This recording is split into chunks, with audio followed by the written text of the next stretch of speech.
You are about to listen to history's strangest courtroom drama. A real pope, dug up from his grave, dressed in robes and put on trial. No fiction, no exaggeration, just the Church of Rome in the year 897. This is the place where forgotten stories are told slowly and quietly, helping you drift away while learning something truly odd about the past. If you enjoy calm storytelling and strange true events, take a second to subscribe. It helps keep these sleepy histories alive.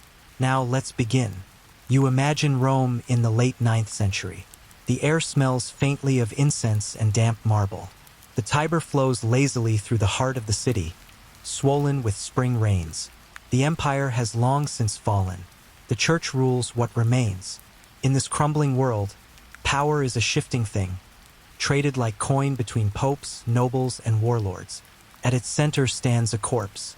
Pope Formosus had been dead for 7 months. He was buried with ceremony, dressed in fine robes, his hands folded over a jeweled cross. But his peace would not last.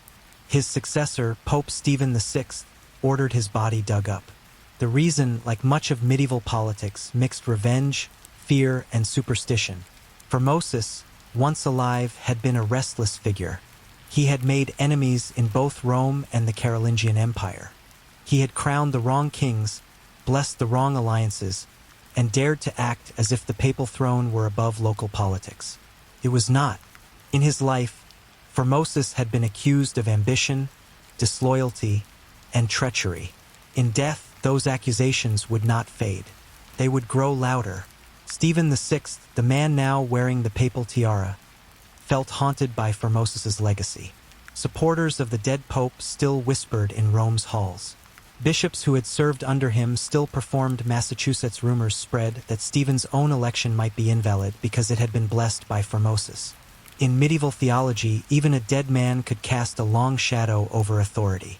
So Stephen decided to erase that shadow. He would put Formosus on trial. Literally. One can imagine the scene.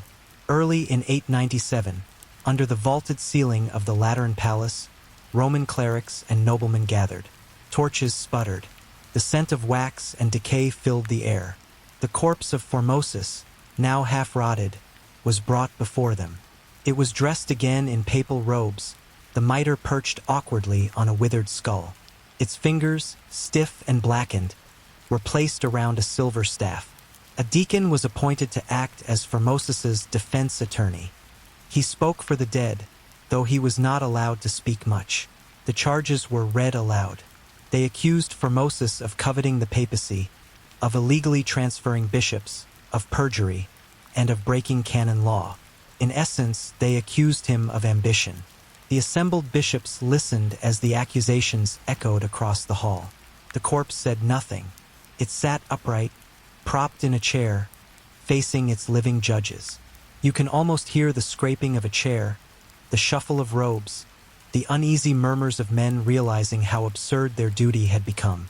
But Stephen did not see absurdity. He saw justice, or perhaps he saw control. As the trial proceeded, Stephen's voice reportedly rose in anger. Witnesses later claimed that he shouted at the corpse, demanding answers.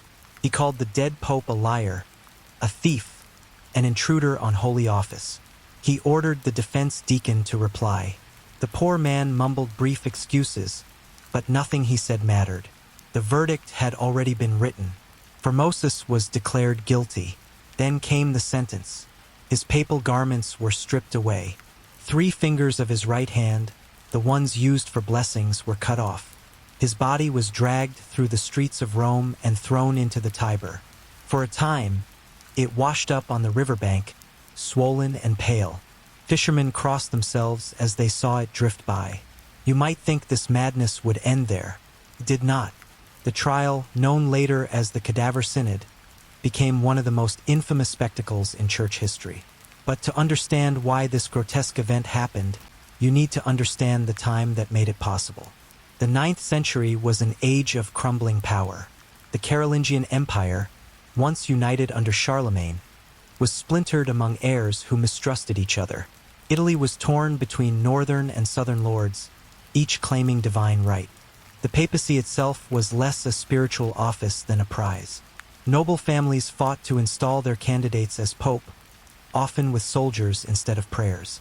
Formosus had lived at the center of this storm. Before he was pope, he had been Bishop of Porto, a small but influential port city near Rome.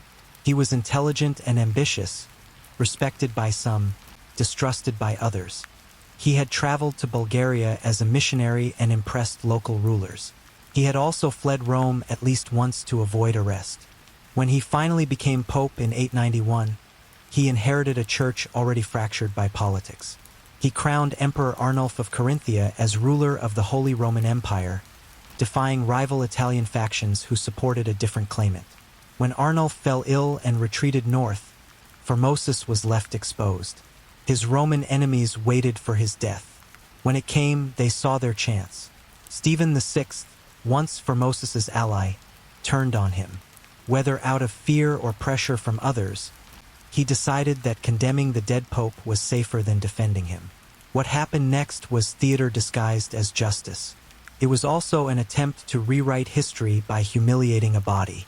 The Cadaver Synod did more than punish Formosus. It symbolized the decay of authority itself. If a pope could be exhumed, judged, and defiled, then even the holiest office in Christendom had lost its sacred protection. Contemporary writers describe Rome as stunned. Some bishops left the city. Others quietly supported the act, hoping to survive the shifting alliances. But among the people, horror spread. Old women whispered that the Tiber carried a curse. Monks prayed that God would not strike the city. For a moment, it seemed as though the church had put not just one man, but the entire idea of holiness on trial. And yet, in the strangest twist of all, the story of Formosus would not end with his second burial.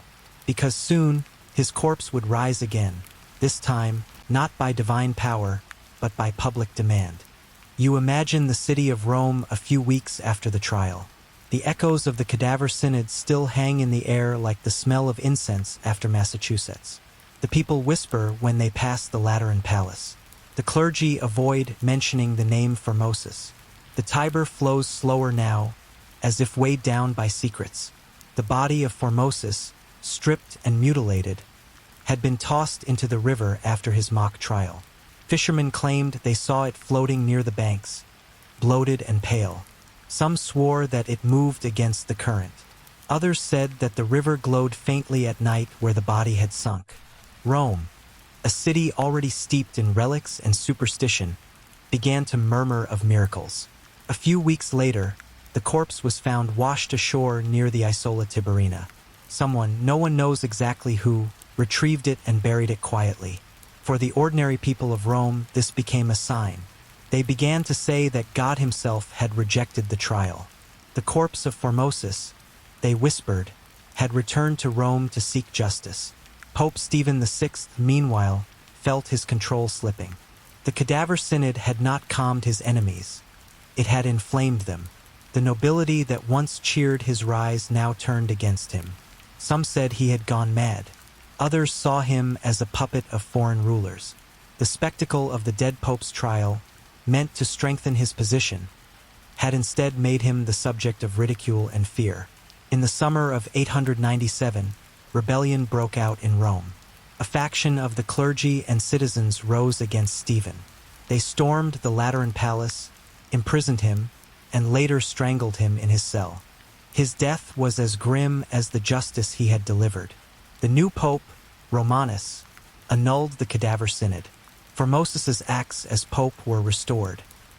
His remains were recovered again, this time to be reburied with honor in St. Peter's Basilica. The fingers that had been cut off were placed beside him, wrapped in silk. The people gathered to watch, not as witnesses to scandal, but as mourners of a strange kind of martyrdom.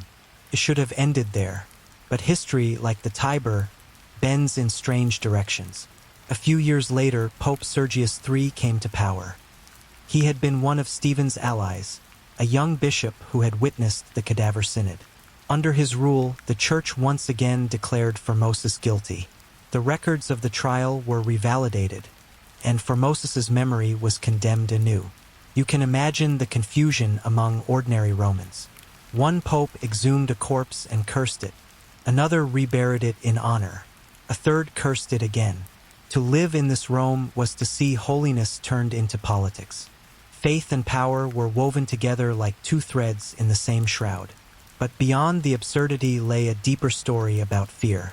The Cadaver Synod revealed how fragile authority was in a collapsing world. The papacy was supposed to be eternal, the unbroken chain of St. Peter.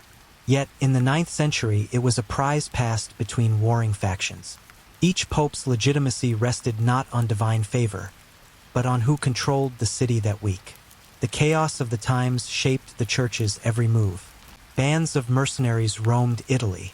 The once mighty Carolingian Empire had splintered into weak kingdoms. Viking raids still haunted northern coasts.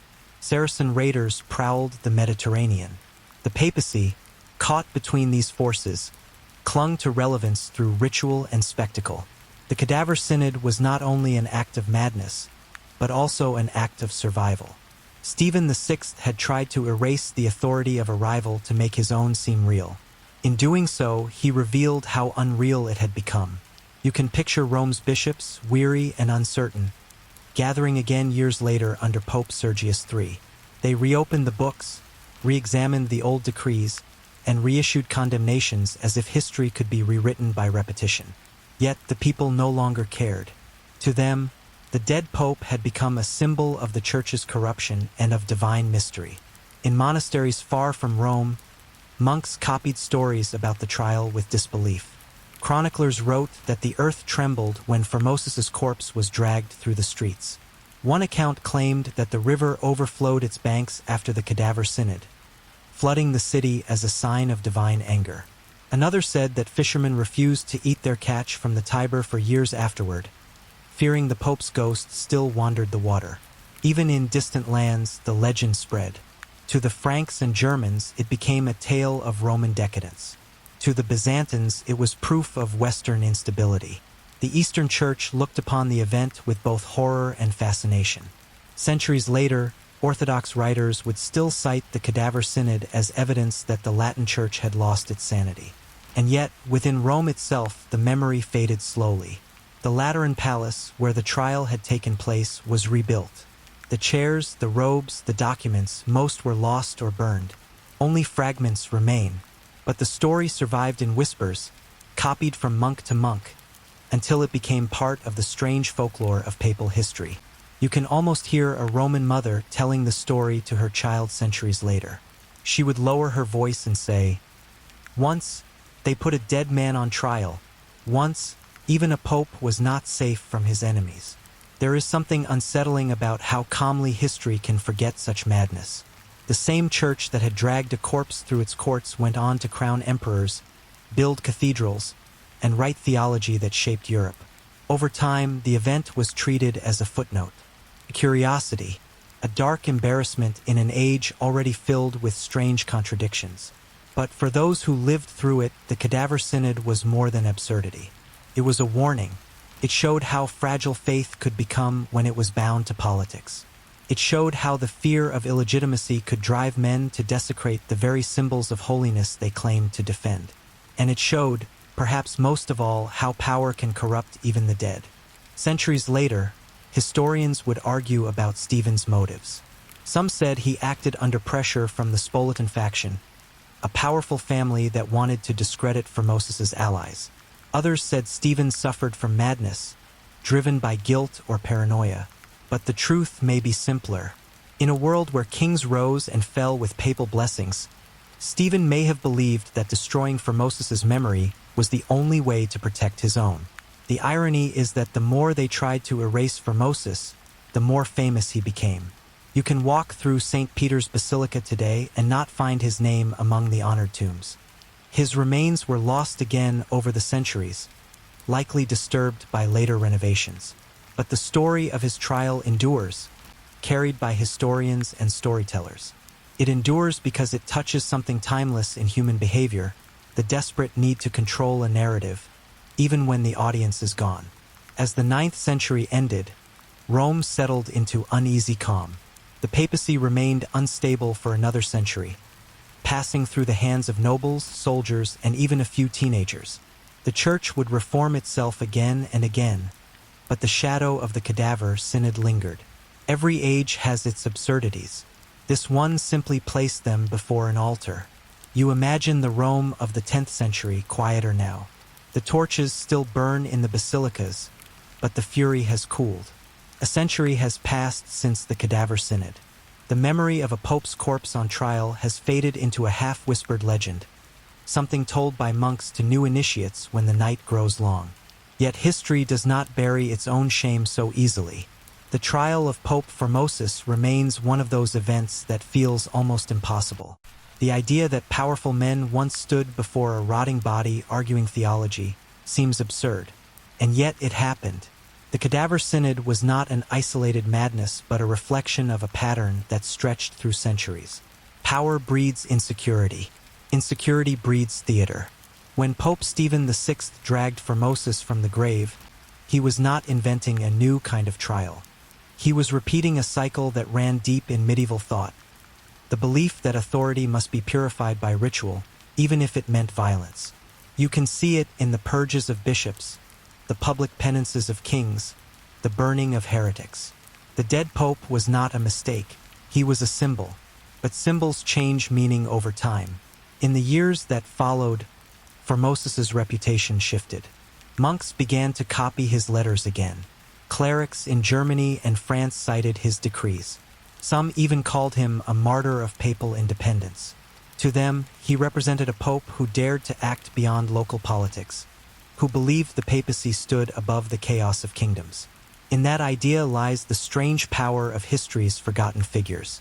The church that had humiliated him later benefited from his defiance. Centuries later, the papacy grew stronger, centralized, more powerful than any king. Popes like Gregory VII and Innocent III would claim the right to depose emperors. The lesson of Formosus, how fragile and corrupt the office could become, was remembered only as a warning, not as a shame. Yet the Cadaver Synod still lingers like a stain beneath the paint of an old fresco. It tells you that faith, when mixed with fear, can twist into something monstrous. Imagine the Lateran Palace centuries later. The marble floors gleam again. The old wooden chair where Formosus's body once sat has long since rotted. A new generation of clerics walks those halls, reciting prayers, unaware that beneath their feet once lay the stage of a grotesque performance. Only the chroniclers remember. Their writings survive in fragments, small Latin phrases in dusty manuscripts, copied and recopied by monks who sometimes added a note in the margin. Hic papa Formosus aedicatus post mortem. Here, Pope Formosus was judged after death. Those 6 words outlasted kingdoms. You sit with that thought for a moment. 1,000 years later, you can still picture the scene. The torches, the shadows, the absurd dignity of men pretending that the dead can confess. It feels almost theatrical, but in that absurdity lies something deeply human, the need to make sense of chaos through ritual. Medieval Rome was full of rituals like this. Every act of power needed ceremony. Every ceremony needed symbols. When Stephen VI staged the Cadaver Synod, he was performing stability in a time when the world had none. He was saying to Rome, even death will obey authority. Of course, death did not obey. The corpse floated back. The people rebelled. The Pope who commanded judgment was judged himself. This pattern, too, repeats. History has many echoes of the Cadaver Synod. In later centuries, rulers exhumed their enemies to erase them from memory. In 1661, Cromwell's body was dug up in England, hanged, and beheaded as a warning to his followers. During the French Revolution, royal tombs were desecrated in the name of equality. In the Soviet Union, photographs were edited to erase the fallen from the past. The methods changed, but the impulse was the same, to punish the dead for the fears of the living. The Cadaver Synod remains the most literal form of that fear. It reminds you that history's absurdities are never truly past. They only change costumes. You can imagine walking through Rome today, perhaps near the Basilica of St. John Lateran.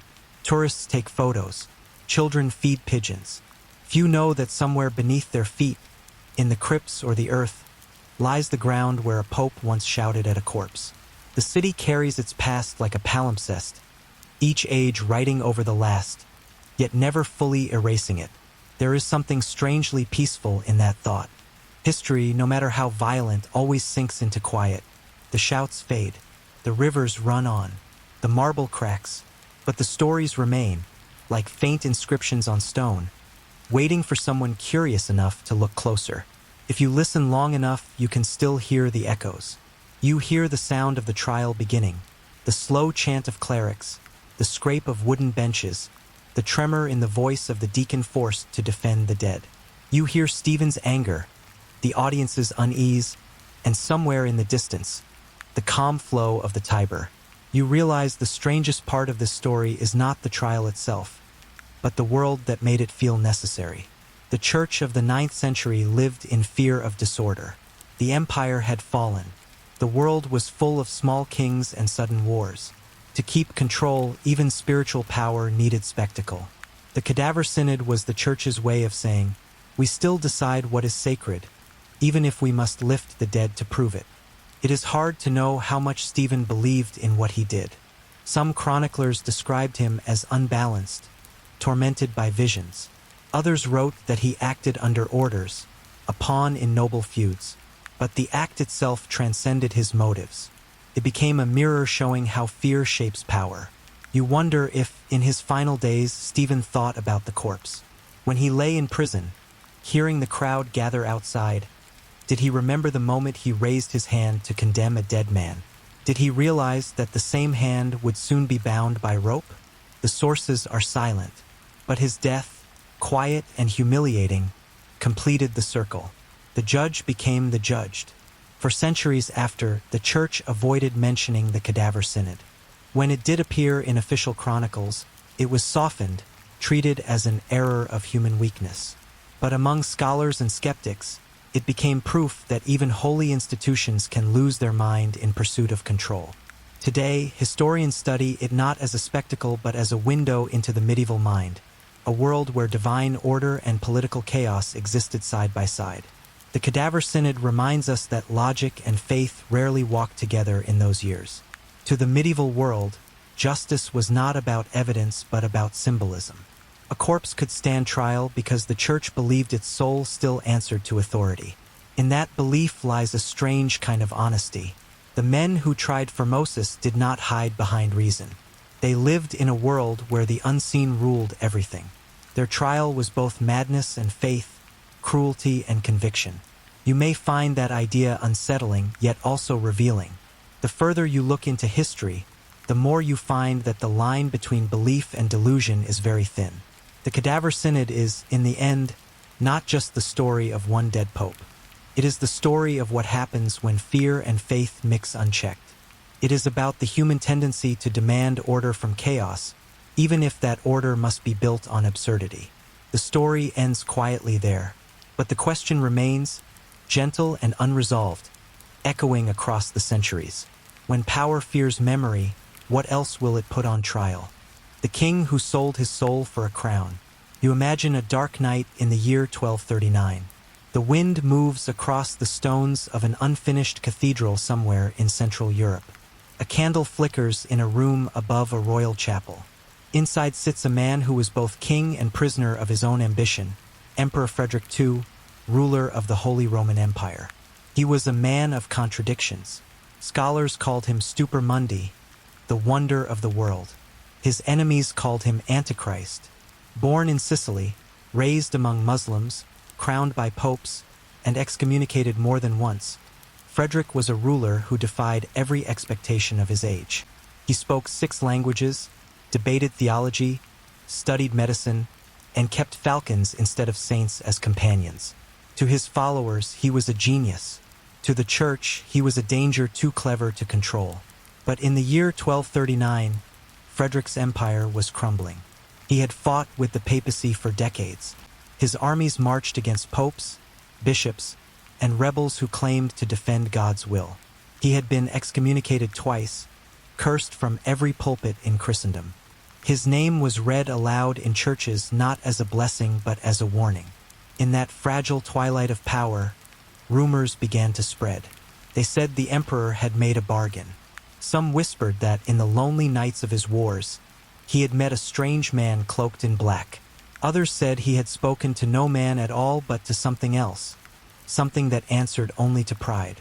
The rumor was simple. Frederick had traded his soul for his crown. In medieval Europe, such a story was not metaphor. People believed bargains with dark forces were real. The devil was not a symbol but a presence, an idea that breathed fear into every courtroom and monastery. To accuse a man of a pact with darkness was to call him untouchable and damned. For Frederick, this accusation became a weapon. The popes used it in letters, spreading word that the emperor consorted with magicians, mocked the sacraments, and sought immortality through forbidden arts. It was propaganda, but it stuck. In an age when the unseen shaped reality, even an emperor could not fight rumor with armies. Yet there was a strange truth hidden behind the lies. Frederick had indeed played with forbidden knowledge.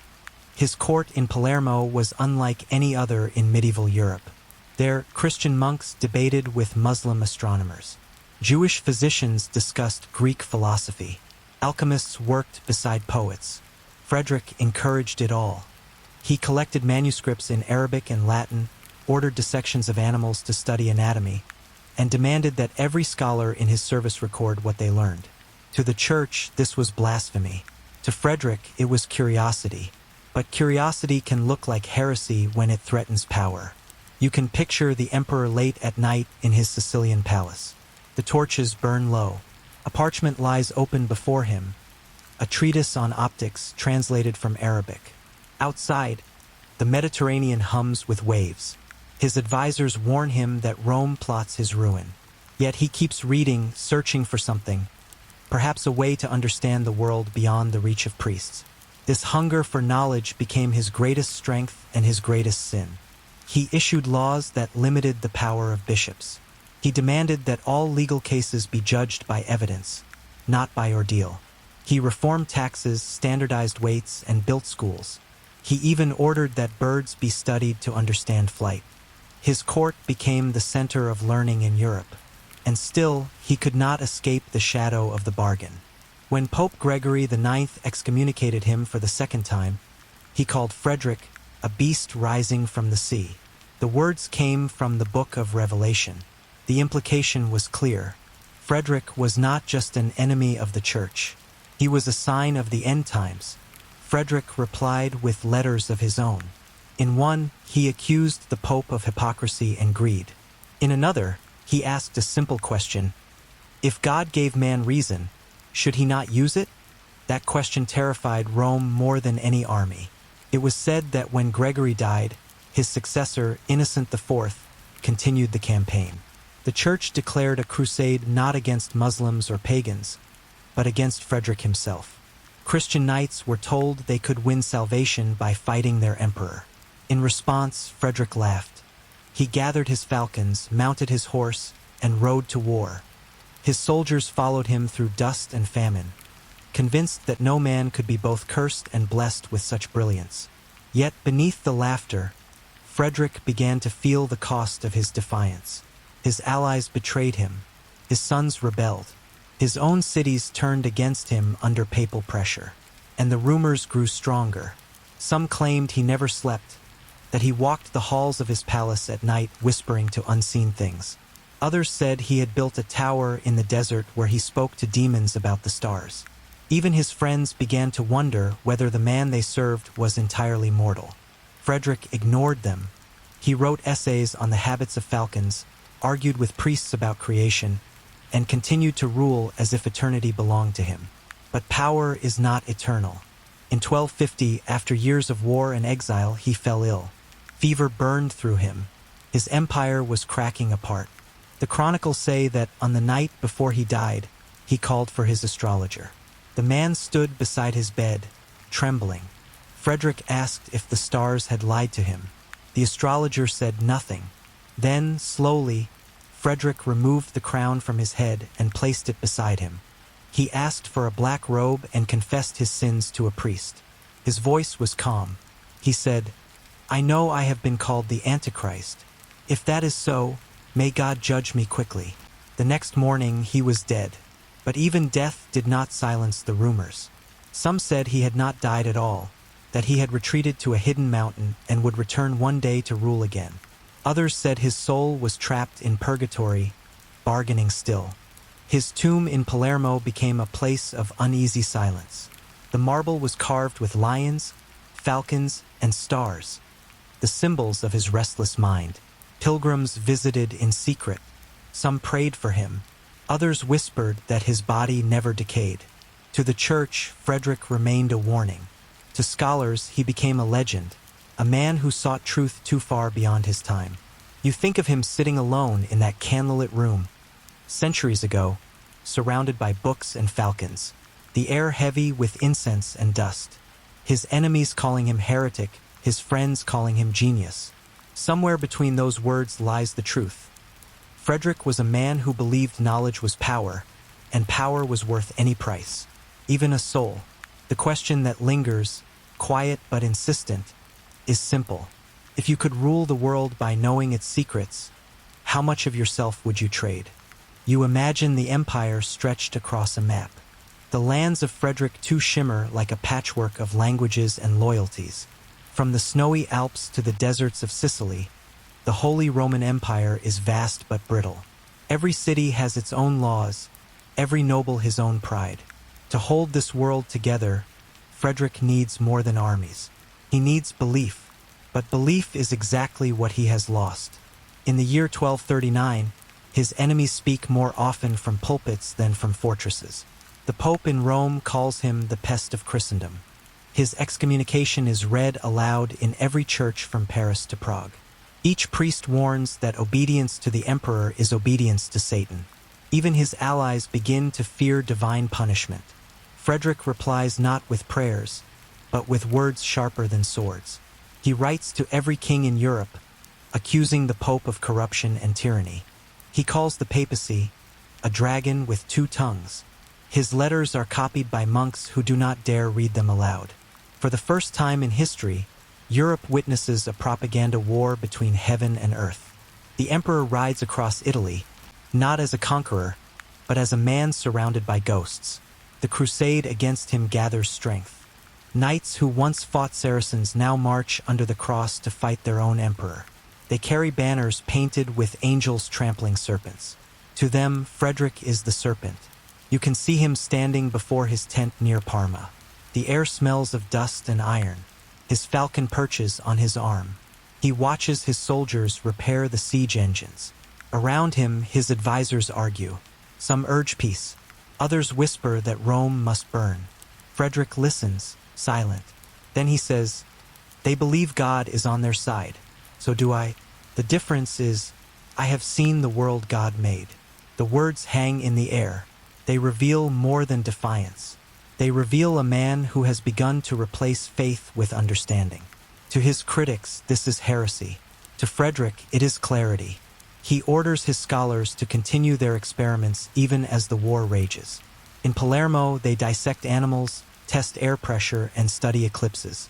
His court poet, Ibn Sabin, writes verses about reason and light. His court physician, Michael Scott, translates Arabic manuscripts about astrology and alchemy. The emperor reads them all. These studies feed his enemies' fury. The Pope sends new letters calling him a monster born of disbelief. Word spreads that Frederick keeps Muslim astrologers who predict the future by the stars. Some say he built mechanical birds that could fly. Others whisper that he performs strange rituals at night, seeking counsel from the dead. History records no proof of such acts. But in a time when imagination and fear ruled hearts, proof was unnecessary. Meanwhile, the empire begins to break apart. In Lombardy, Italian cities rise in rebellion. In Germany, rival princes plot to replace him. Even his son Henry turns against him, claiming that his father has brought divine wrath upon the land. Frederick crushes the rebellion with brutal efficiency. Henry is captured, stripped of his title, and imprisoned. The emperor never sees him again. When Henry dies years later in captivity, Frederick is said to have remained silent for a long time. Then he murmured, "So even my own blood obeys Rome before it obeys me." The cost of power begins to show. Still, Frederick does not yield. In 1241, His navy captures a fleet of prelates traveling to a church council meant to condemn him. The bishops are imprisoned in Apulia. He writes to the kings of Europe again, mocking the church's weakness. "If they wish to excommunicate me," he says, "let them send someone who dares enter my lands." The challenge echoes through Christendom. Few dare answer. Yet even as he fights the church, Frederick's health declines. He suffers from fever and insomnia. His letters grow more reflective. He writes that he dreams of a vast sea swallowing the world. He wonders if it is a warning. His advisors urge him to reconcile with Rome, but pride holds him back. He knows too well that any apology would mean surrender. The papacy responds by declaring another crusade. For the first time in Christian history, one Christian army marches under the cross against another. The absurdity is not lost on Frederick. He writes, "They say I am the Antichrist, yet I have freed Jerusalem when their own crusades failed." He is not wrong. Years earlier, he had negotiated peace with the Muslim Sultan of Egypt and regained control of Jerusalem without bloodshed. Instead of being praised, he was condemned. The Pope claimed that peace with Muslims was worse than war. It was then that Frederick began to realize his greatest heresy was not unbelief. It was reason. Reason could not be excommunicated, could only be feared. In the following years, the emperor retreats more often to his palace in Foggia. There, surrounded by books, falcons, and mathematicians, he continues to dream of a world where knowledge rules instead of superstition. He commissions a law code, the Constitutions of Melfi, which declares that all citizens are subject to the same laws, including priests. It is the most progressive legal document of the Middle Ages. It also deepens his isolation. The church sees it as blasphemy. The nobles see it as tyranny. His people see him less as emperor and more as enigma. You can picture him walking through the marble halls at dusk. The windows glow red from the sinking sun. A scroll is open in his hand, covered in strange diagrams. He stops to watch a falcon dive from a tower. For a moment he smiles. The bird obeys no law but its own. The chronicles tell us that Frederick's final years were filled with suspicion. His court divided into factions. His advisors feared his moods. His enemies grew bolder. Some believed he kept secret writings locked in iron chests, books that contained truths forbidden by Rome. None were ever found. But something did remain, his words. Among his letters is one simple line that survives across centuries. "Men fear what they do not understand. I have feared nothing but ignorance." That line explains everything about the man and his myth. He was not a sorcerer. He was not a saint. He was a ruler who believed understanding was the only form of power worth having. And that belief made him a threat in a world ruled by faith. The legend of his bargain may have been false, but in another sense it was true. Frederick sold something to gain his crown, not to the devil but to ambition. He traded peace for knowledge, loyalty for independence, and faith for reason. History remembers him as both enlightened and cursed. His empire collapsed soon after his death, but his ideas lingered. Centuries later, Renaissance thinkers would call him their forerunner. Scientists would echo his belief that the world could be understood through study, not prayer. Yet the church would not forgive easily. For generations, sermons warned against the arrogance of emperors. The memory of Frederick II became a shadow in every scholar's candlelight. You imagine sitting in that palace now, the marble cool beneath your feet, the sound of the sea outside. The emperor's ghost might still walk there, restless, surrounded by the silence of books. His questions still echo in the corridors. How much knowledge is too much? When does curiosity become rebellion? He never found the answer.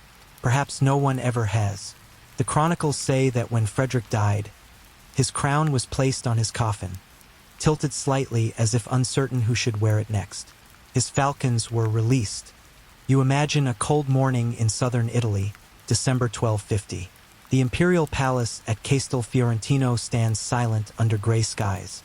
The emperor's body lies on a stone bed, wrapped in a crimson cloak. A crown rests at his feet, not on his head. The falcons have been set free. The servants whisper prayers, unsure whether they are mourning a man or a myth. Frederick II is dead, but Europe refuses to believe it. Within months, stories spread like wildfire. Some say he still rides through the forests of Apulia at night, his armor glinting faintly beneath the moon. Others claim he never died at all, that he sleeps beneath a mountain, waiting to return. A few insist that his soul is trapped in the desert, arguing theology with angels until Judgment Day. It is strange how a man so hated in life could become a legend in death. Yet perhaps it was inevitable. He had lived like no other ruler. His empire, built on logic and law, collapses almost immediately. The German princes seize their lands. The papacy divides the south of Italy among allies. The Hohenstaufen dynasty begins to vanish, one heir after another cut down or betrayed. Within 20 years, the line that once challenged popes and emperors alike is gone. But Frederick's ghost lingers longer than his blood.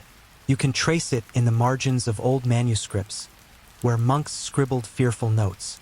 You can see it in the sermons of later popes who still call him the Dragon Emperor. You can even find it in German folklore, where people whisper that one day Frederick will rise again to restore justice to a broken world. The legend merges with older myths. In the mountains of Kyffhauser, peasants claim to see a sleeping emperor surrounded by ravens. His beard has grown through the table where he rests his head.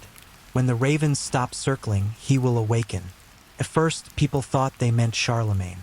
Later, they said it was Frederick. Time confused the two, but the meaning stayed the same: the hope that one perfect ruler might return. The irony is that Frederick himself never sought immortality through myth. He sought it through knowledge. Yet, in the end, myth gave him what reason could not. History is quiet about what happened to his body after the funeral. His tomb in Palermo still stands, a masterpiece of red porphyry and marble. Tourists visit it now without realizing that it once terrified the church. When the coffin was opened centuries later, they found him dressed as if ready for court, his crown beside him, his face strangely preserved. For his enemies, this seemed proof that he had made a pact beyond understanding. For others, it was simply the last trace of a man who refused to decay like the rest of the world. But the true legacy of Frederick II lies not in superstition, but in what his reign changed quietly, almost invisibly. He had ruled as if knowledge were a weapon. He had gathered scholars, astronomers, doctors, and poets from every faith. He had turned Sicily into a crossroads of cultures at a time when Europe was still afraid of the unfamiliar. He had written laws that protected peasants from exploitation and demanded fair trials long before such ideas became common. He had, in his own way, built the first outline of a modern state. And yet, for all this, he could not defeat the one force that no emperor can command: belief. The church outlived him, reshaped his story, and turned him into a warning. Medieval chroniclers wrote that Frederick's fall proved the danger of pride. Renaissance thinkers later claimed him as a hero of intellect.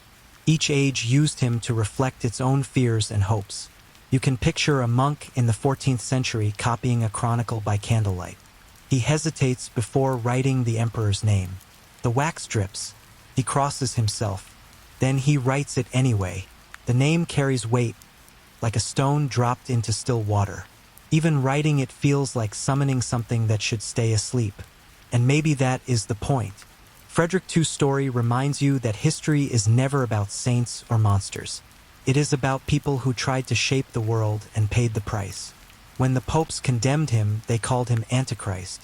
When philosophers praised him, they called him enlightened. But perhaps both were wrong. Perhaps he was simply human, curious, ambitious, defiant, and unwilling to bow. That mix of brilliance and stubbornness makes him feel closer to the modern world than to the medieval one. You can almost imagine him now, seated at a desk filled with books and strange instruments, still arguing with the priests who once cursed him. His questions would not change. Why must faith fear reason? Why must power demand obedience? Why must curiosity be punished? These questions, left unanswered, are what keep his legend alive. Even centuries later, writers and thinkers rediscovered him. In the 1700s, Enlightenment scholars praised him as a man born too soon. In the 1800s, German nationalists claimed him as their lost emperor. In the 1900s, historians began to see him not as a heretic or a savior, but as a man who simply refused to fit into the world that made him. That is what truly unsettled the Church. Not his blasphemy, but his refusal to be small. If you visit Palermo today, the cathedral still hums with quiet air. Tourists walk past the tombs of kings, but when they reach Frederick's, the guide often lowers his voice. The marble glows faintly red in the dim light. It looks more like a monument to thought than to faith. You might stand there a while, reading the carved Latin inscription. Fredericus Secundus Imperator et Rex, Emperor and King. No title says more and none says less. He ruled men and defied heaven, and now he sleeps beneath stone while the world he questioned continues to turn. Yet the legend persists. Some say that when reason and superstition finally meet again in perfect balance, Frederick will rise from his tomb and look upon the earth once more. Not to rule, but to see whether humanity has learned what he died trying to prove, that power built on fear will always destroy itself. Until then, he remains where history left him, between light and darkness, between knowledge and faith, between life and legend. The story of Frederick II ends where most of history does, not with fire or triumph, but with silence. A silence that asks one quiet, enduring question: can truth survive in a world that still prefers myth? The forgotten library beneath Constantinople. You imagine Constantinople at dawn. The city gleams like a jewel between two seas. The domes of Hagia Sophia shine gold in the morning light. The air smells of bread, salt, and smoke. Above the noise of merchants and bells, the city hums with the quiet confidence of eternity. It is the 12th century, and the Byzantine Empire is still standing, battered, proud, and obsessed with memory. The emperors call themselves Romans, though Rome itself has long been a ruin. They live in marble palaces, surrounded by icons and bureaucracy, convinced that as long as the archives endure, so will the empire. What few realize is that beneath those palaces lies another city, buried under layers of stone and silence. Constantinople was built and rebuilt so many times that the ground beneath it became a labyrinth of forgotten rooms. Old temples, Roman baths, pagan shrines, and collapsed libraries sleep below the streets. Few go down there now. The tunnels are damp and endless, filled with shadows and whispers. But in the year 1134, a monk named Alexios dared to go. Alexios was no hero. He was a scribe, one of hundreds who copied the words of saints and emperors onto parchment. His life was quiet. He lived in a monastery near the Great Palace, where he spent his days hunched over a wooden desk, his fingers stained with ink. Then one morning, while sorting damaged manuscripts, he found something odd. A fragment of papyrus written in Greek older than the Gospels. The letters were elegant. The ink faded to brown. It spoke of a library of shadows beneath the hippodrome, built in the days of Constantine himself. The document mentioned scrolls sealed against fire and envy. It hinted at writings from the lost library of Alexandria, smuggled north when Egypt fell. Most dismissed such legends as fancy, but Alexios, curious and stubborn, believed it. He showed the papyrus to his superior, Father Matthäus. The old monk frowned. "Some things are buried for a reason," he said. "Books can burn more than heresy. Leave it." Alexios nodded, but that night he could not sleep. He thought of all the scrolls lost to time, all the words turned to ash. He imagined philosophers whispering through the centuries, waiting for someone to listen. He told himself it was duty, not curiosity. But in truth, it was something deeper, the longing to know what no one else remembered. The next evening, he slipped into the tunnels. The air was cool and heavy with moisture.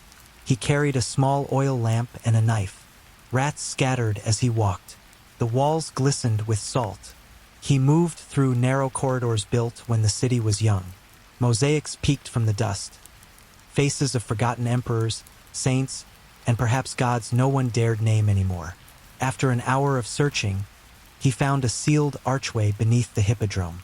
The stones were carved with the Chi Rho, the ancient Christian symbol.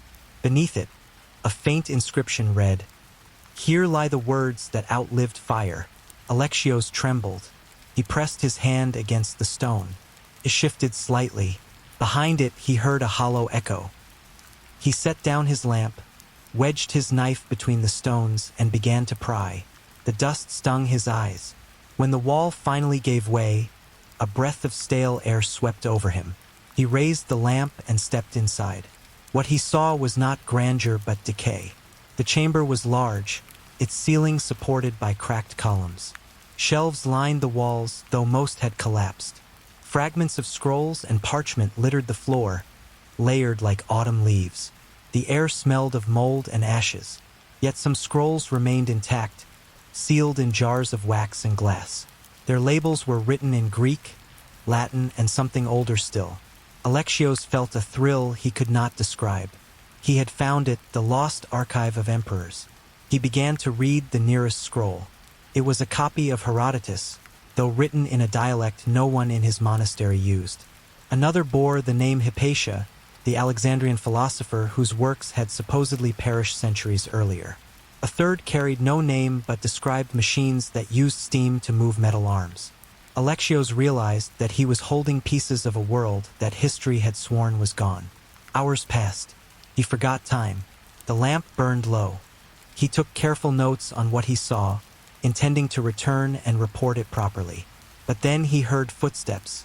A shadow flickered across the wall. Someone else was in the tunnels. He turned, heart pounding. A man stepped into the light. A tall figure in dark robes, his face hidden. "You should not be here," the stranger said in Greek too formal for the century. Alexios stammered, "Who are you? How did you find this place?" The man ignored the question. "These writings are not meant for mortal hands. They are dangerous." Alexios clutched the scrolls to his chest. "They are knowledge." The man smiled faintly. "Knowledge destroys faster than fire. Ask Alexandria." Before Alexios could answer, the stranger blew out the lamp. The room plunged into darkness. He heard footsteps retreating, then silence. When he relit the lamp, the man was gone. Shaken, Alexios left the chamber and sealed it again. He spent the night writing down everything he remembered. The next morning, he showed his notes to Father Matthäus once more. This time, the old monk said nothing. He read the pages slowly, then burned them in the brazier. Alexios cried out, "You destroy truth." "No," Matthäus said. "I preserve faith. There are truths the world cannot bear. If men read them, they would think themselves gods." For weeks after, Alexios was forbidden to leave the monastery. His fellow monks treated him as if he were cursed. But curiosity is not so easily confined. Months later, a fire broke out near the hippodrome. It spread quickly, consuming houses, stables, and part of the palace wall. When it was finally extinguished, the tunnels beneath had collapsed. The entrance Alexios had found was buried once more. He never spoke of it again. Some say he died peacefully. Others whisper that he disappeared one night, leaving his desk empty and his lamp still burning. Centuries passed. The empire fell. Constantinople became Istanbul. The hippodrome turned to ruins, its stones scavenged for mosques and markets. But beneath the city, sealed by time and earth, the chamber still waits. Archaeologists have found fragments, Greek scrolls where they should not be, jars with wax seals too ancient for Byzantium. They argue over their origins, unwilling to admit what it might mean. Maybe Alexios was a dreamer. Maybe the Library of Shadows never existed. But every myth begins somewhere, and every buried truth has a habit of resurfacing when the world is ready to remember. You can still imagine him, the quiet monk with ink-stained fingers, holding a lamp beneath the city that thought it knew everything. The dust falling like snow, the silence pressing against his breath, the feeling that he had touched something forbidden and sacred at once. He was right about one thing. Some words do outlive fire. You imagine Constantinople 50 years after Alexios vanished. The city has changed little to the eye. The markets still overflow with spices from the east. The sea still glitters with the light of morning. The emperors still hold processions through the streets, their gold robes catching the sun. But beneath the calm surface, Byzantium is fading. The Crusaders have begun to eye it with greed. Venetian merchants whisper of plunder. The empire's edges crumble under Norman and Turk. Yet in the heart of the city, the old hunger for knowledge remains. In 1185, a new emperor takes the throne, Isaac II Angelos. He is vain, ambitious, and desperate for legitimacy. The treasury is empty. The nobles plot against him. The church tolerates him. To prove his greatness, he orders new projects: mosaics, churches, and a secret commission. He summons the chief archivist, an elderly scholar named Demetrios of Trebizond. "You will recover the imperial histories," the emperor commands, "the ones written before Constantine's time. I have heard there is a lost library beneath the hippodrome. I want it found." Demetrios bows but hesitates. "Majesty, that is only a legend." Isaac smiles thinly. "Then let us make the legend useful." The order is clear. Demetrios gathers a small team of scribes and masons and begins searching beneath the old palace district. They work by torchlight, their progress slow and dangerous. Many tunnels are flooded or collapsed. Rats and mold fill the air, but the promise of imperial favor drives them on. Weeks turn to months. Then one night, as they dig near a forgotten cistern, they break through a hollow wall. A dark passage stretches ahead. They follow it carefully, torch flames shivering. At the end lies a chamber lined with marble. In its center stands a stone table covered in wax tablets and scroll fragments. Along the wall are shelves half buried in dust. Demetrios touches one of the scrolls. The parchment crumbles under his fingers.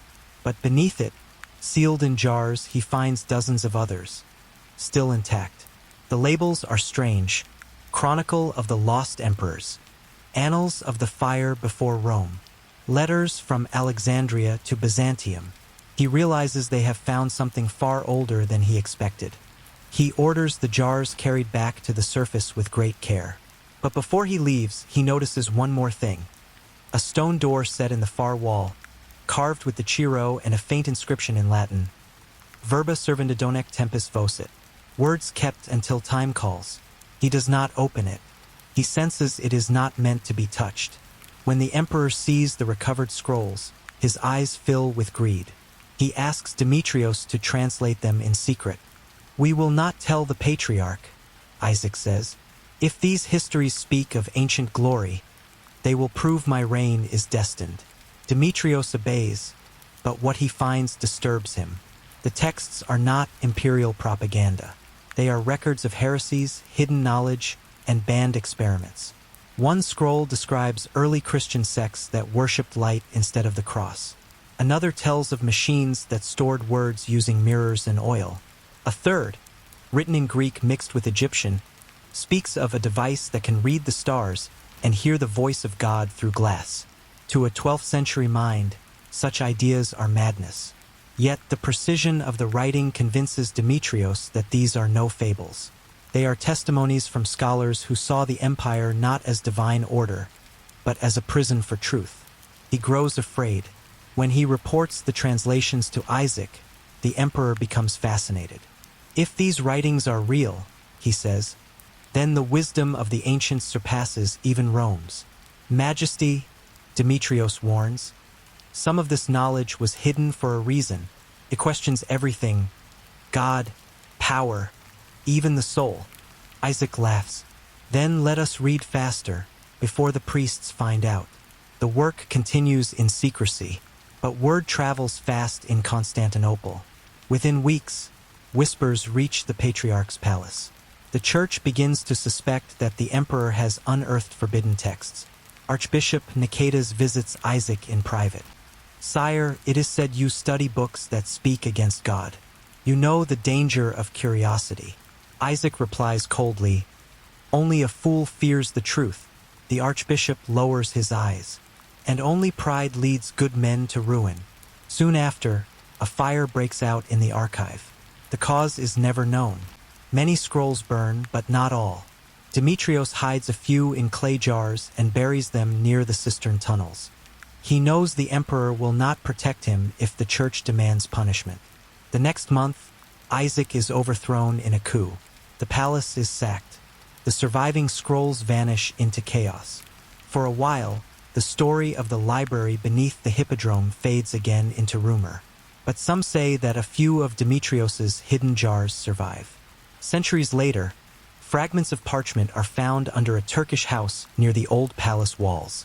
The writing matches no known script. You can almost picture Demetrios, his beard gray and his hands shaking, sealing those jars one last time. He whispers a prayer not to be remembered but to be forgotten.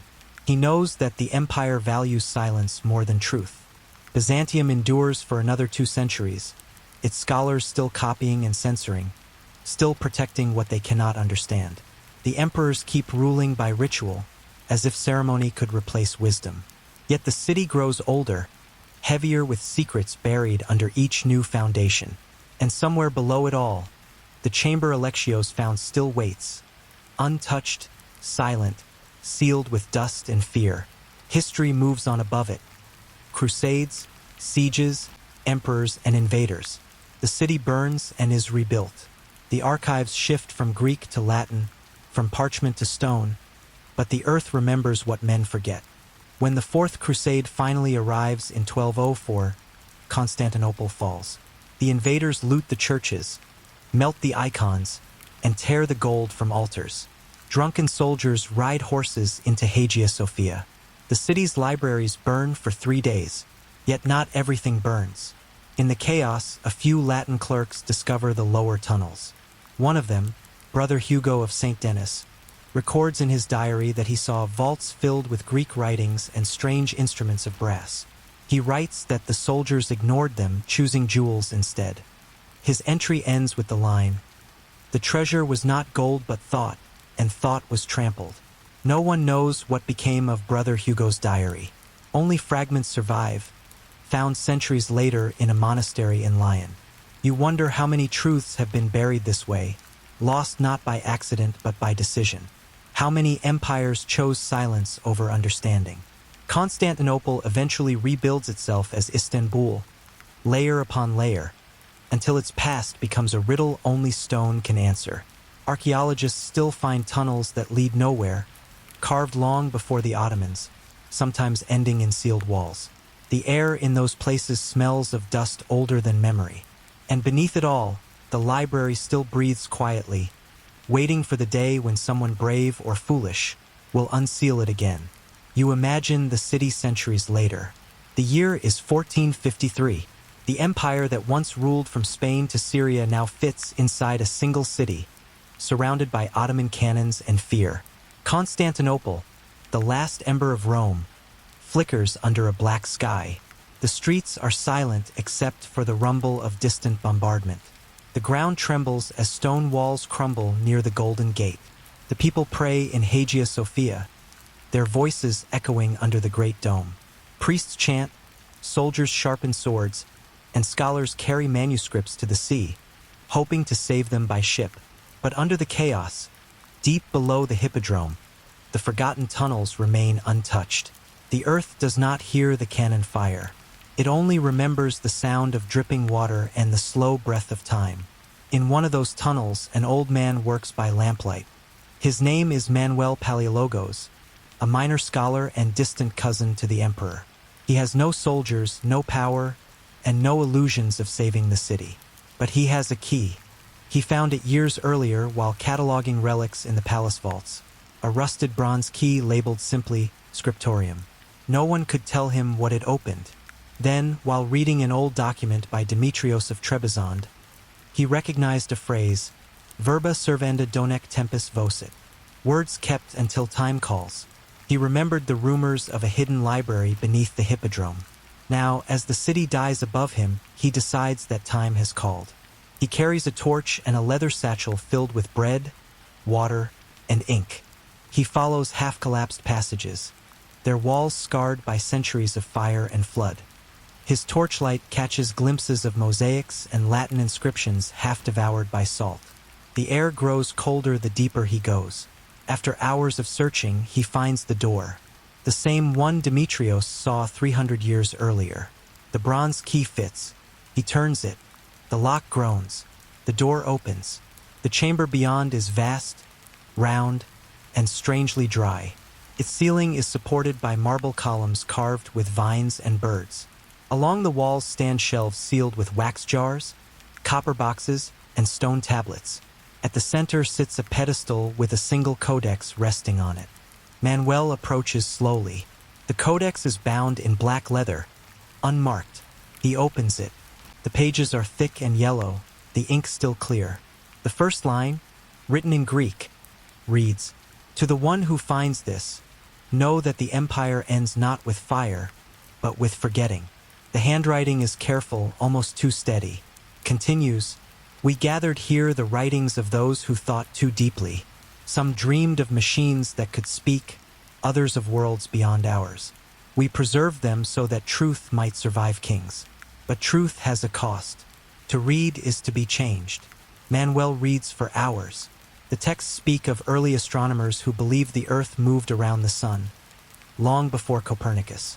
They describe devices that use mirrors to focus light into heat, and philosophers who believed memory could be stored outside the mind. He realizes these writings record not just knowledge, but the unspoken fears of civilizations long gone. As dawn approaches, the ground shakes. Dust falls from the ceiling. The final assault has begun. He keeps reading.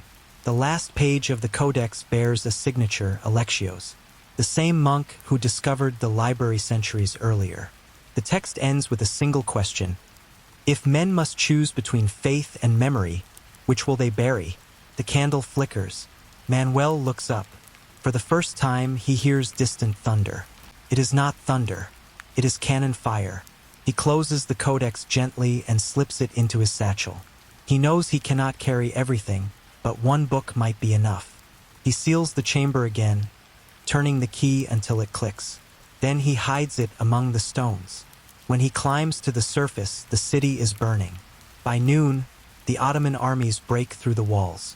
The final emperor dies with his sword in hand. Hagia Sophia fills with weeping and smoke. The conquerors move through the streets, claiming their prize. Manuel disappears in the chaos. Some say he was killed. Others say he fled across the sea with the codex. Centuries later, a book matching its description appears in the private collection of an Italian merchant in Venice. The language is Greek, but some pages are in Latin, Arabic, and an unknown script. The merchant calls it the Codex of Forgotten Voices. Then it vanishes again. Historians still debate whether it ever existed. Modern archaeologists working beneath Istanbul have found fragments of unusual manuscripts sealed in jars near the old hippodrome. Some contain writings in dialects that predate Byzantine Greek. Others are indecipherable. They lie now in museum archives, labeled Origin Uncertain. You imagine those scrolls lying in a glass case, pale under artificial light, their words silent but not dead. Each one holds a memory of a world that once believed knowledge could be hidden safely beneath stone. The irony is gentle but sharp. Constantinople fell not because of ignorance, but because of certainty. The empire believed it could preserve itself by locking away what it feared. Yet the earth never forgets what men try to erase. You picture Manuel's trembling hands as he turned the last page. You picture Alexios centuries earlier sealing the first door. Two men separated by time, joined by the same impulse, to save what others would destroy. And perhaps that is why the library still matters. It was not only a vault of knowledge, but an act of faith. The faith that even when empires fall, ideas can survive. If you walk the streets of modern Istanbul, you can still trace the outlines of the hippodrome. The stones are smoother now, the air filled with car horns instead of incense. But beneath your feet, the tunnels remain. Some archaeologists say they end abruptly in blank walls. Others claim to have heard echoes where there should be silence. No one has ever found the key. Maybe that is for the best. The library was built not just to protect words, but to test those who would seek them. Knowledge hidden too long becomes dangerous when found by accident. Perhaps the world is still not ready to listen. Still, you cannot help but wonder. If that codex truly exists, somewhere in an old Venetian cellar or a forgotten archive, what does it contain? Maps of vanished worlds? The lost works of Hypatia? or simply one last note from a monk who believed truth should sleep until it is safe to wake. You close your eyes and imagine the dust settling again, the torches extinguished, the silence returning, the empire above long gone. But below the city, the words still whisper through the dark. Here lie the words that outlived fire. How a French peasant became a saint after being burned twice. You imagine France in the year 1429. The sky is low and gray. The villages are quiet, scarred by years of war. The 100 Years' War has dragged across generations. Fields lie empty. Churches stand half-ruined. The English occupy much of the land. The French crown is weak, and faith in victory has nearly vanished. In the small village of Domremy, a girl tends sheep by a stream. Her name is Jean. She cannot read or write. She has never seen a city. But she hears something no one else does. Voices. They come softly at first, carried on the wind, rising from the bells of the local chapel. She says they belong to Saints Michael, Catherine, and Margaret. They tell her that France will be saved. They tell her she must lead the army herself. You can picture her standing barefoot in the grass, her eyes fixed on the clouds. The world she lives in is full of superstition. Angels and demons are as real as hunger. Yet even here, a girl claiming to speak with saints is not something people take lightly. Her father tells her to stop talking nonsense. The village priest warns her to stay silent. But Jean does not stop. She believes her mission is real. By 16, she convinces a local commander to escort her to the Dauphin, the uncrowned prince of France, Charles. She rides for days through war-torn villages, dressed in plain wool. Her journey is not grand. It smells of mud, fear, and horse sweat. When she reaches Chinon, the royal court laughs. A peasant girl claiming to lead armies is absurd. But Charles is desperate. His advisors test her. They disguise him among courtiers and ask her to find the true Dauphin. She walks straight to him. Historians debate this scene. Some say it was luck. Others say she recognized him by instinct. But to the people there, it was a sign. The girl was touched by something holy. Within months, she rides again, this time in armor. Her banner is white, painted with lilies and the words, Jesus Maria. She cannot swing a sword well. She does not need to. Her presence alone changes everything. At Orleans, the French army, beaten and hopeless for years, fights with new courage. Jean rides at the front, holding her banner high. Arrows fly around her. She is struck once, wounded, then returns to battle. Within days, the siege is lifted. The soldiers call her the Maid of Orleans. The people call her a miracle. You imagine what that must have felt like. For the peasants who saw her ride through smoke, for soldiers who believed heaven itself had joined the fight. For a moment, faith and war became one. But faith is fragile. After Orleans, Jean urges the Dauphin to march to Reims, the traditional place of coronation. They cross enemy lines. Town after town opens its gates to her. When Charles is finally crowned King of France, Jean stands beside him. Bells ring across the city. She is 18. It should have been the end of her story, but history does not allow simple endings. Once Charles becomes king, he no longer needs her.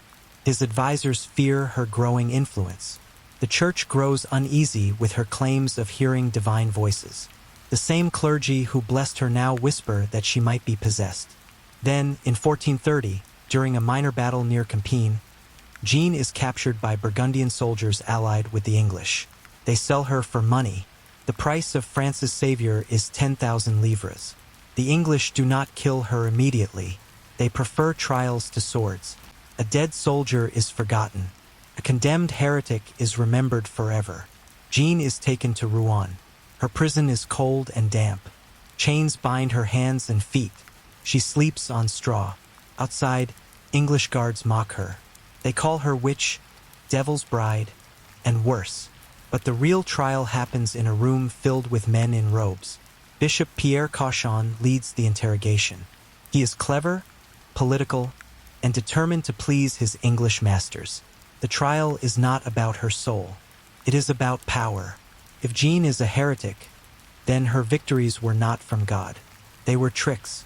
And if they were tricks, then Charles's coronation, her doing, loses its divine blessing. Jean stands before them in rough clothes. Her hair is cut short. Her eyes are calm. The judges fire questions in Latin and French. Do you claim your voices come from God? Yes. Do you believe God favors you above the church? I believe God speaks to me as he chooses. It is not defiance. It is certainty. But in that age, certainty from a woman is dangerous. The trial drags on for weeks. They try to catch her in contradiction. They twist her words. She answers plainly, sometimes even with humor. When asked if she is in God's grace, she replies, "If I am not, may he put me there. If I am, may he keep me there." It is one of the finest answers in any courtroom in history. Still, her fate is sealed long before her answers end. After months of questioning, she is found guilty of heresy, cross-dressing, and blasphemy. The final charge, wearing men's armor, is treated as proof that she defied divine order. The church declares her a heretic. The English declare her a witch. She is 19 years old. On the morning of May 30th, 1431, they lead her to the market square in Rouen. The square is filled with soldiers, clergy, and townspeople. A wooden stake rises above the crowd. She asks for a cross. A soldier breaks 2 sticks and ties them together. She kisses it. The flames rise slowly. She calls the name of Jesus until her voice breaks.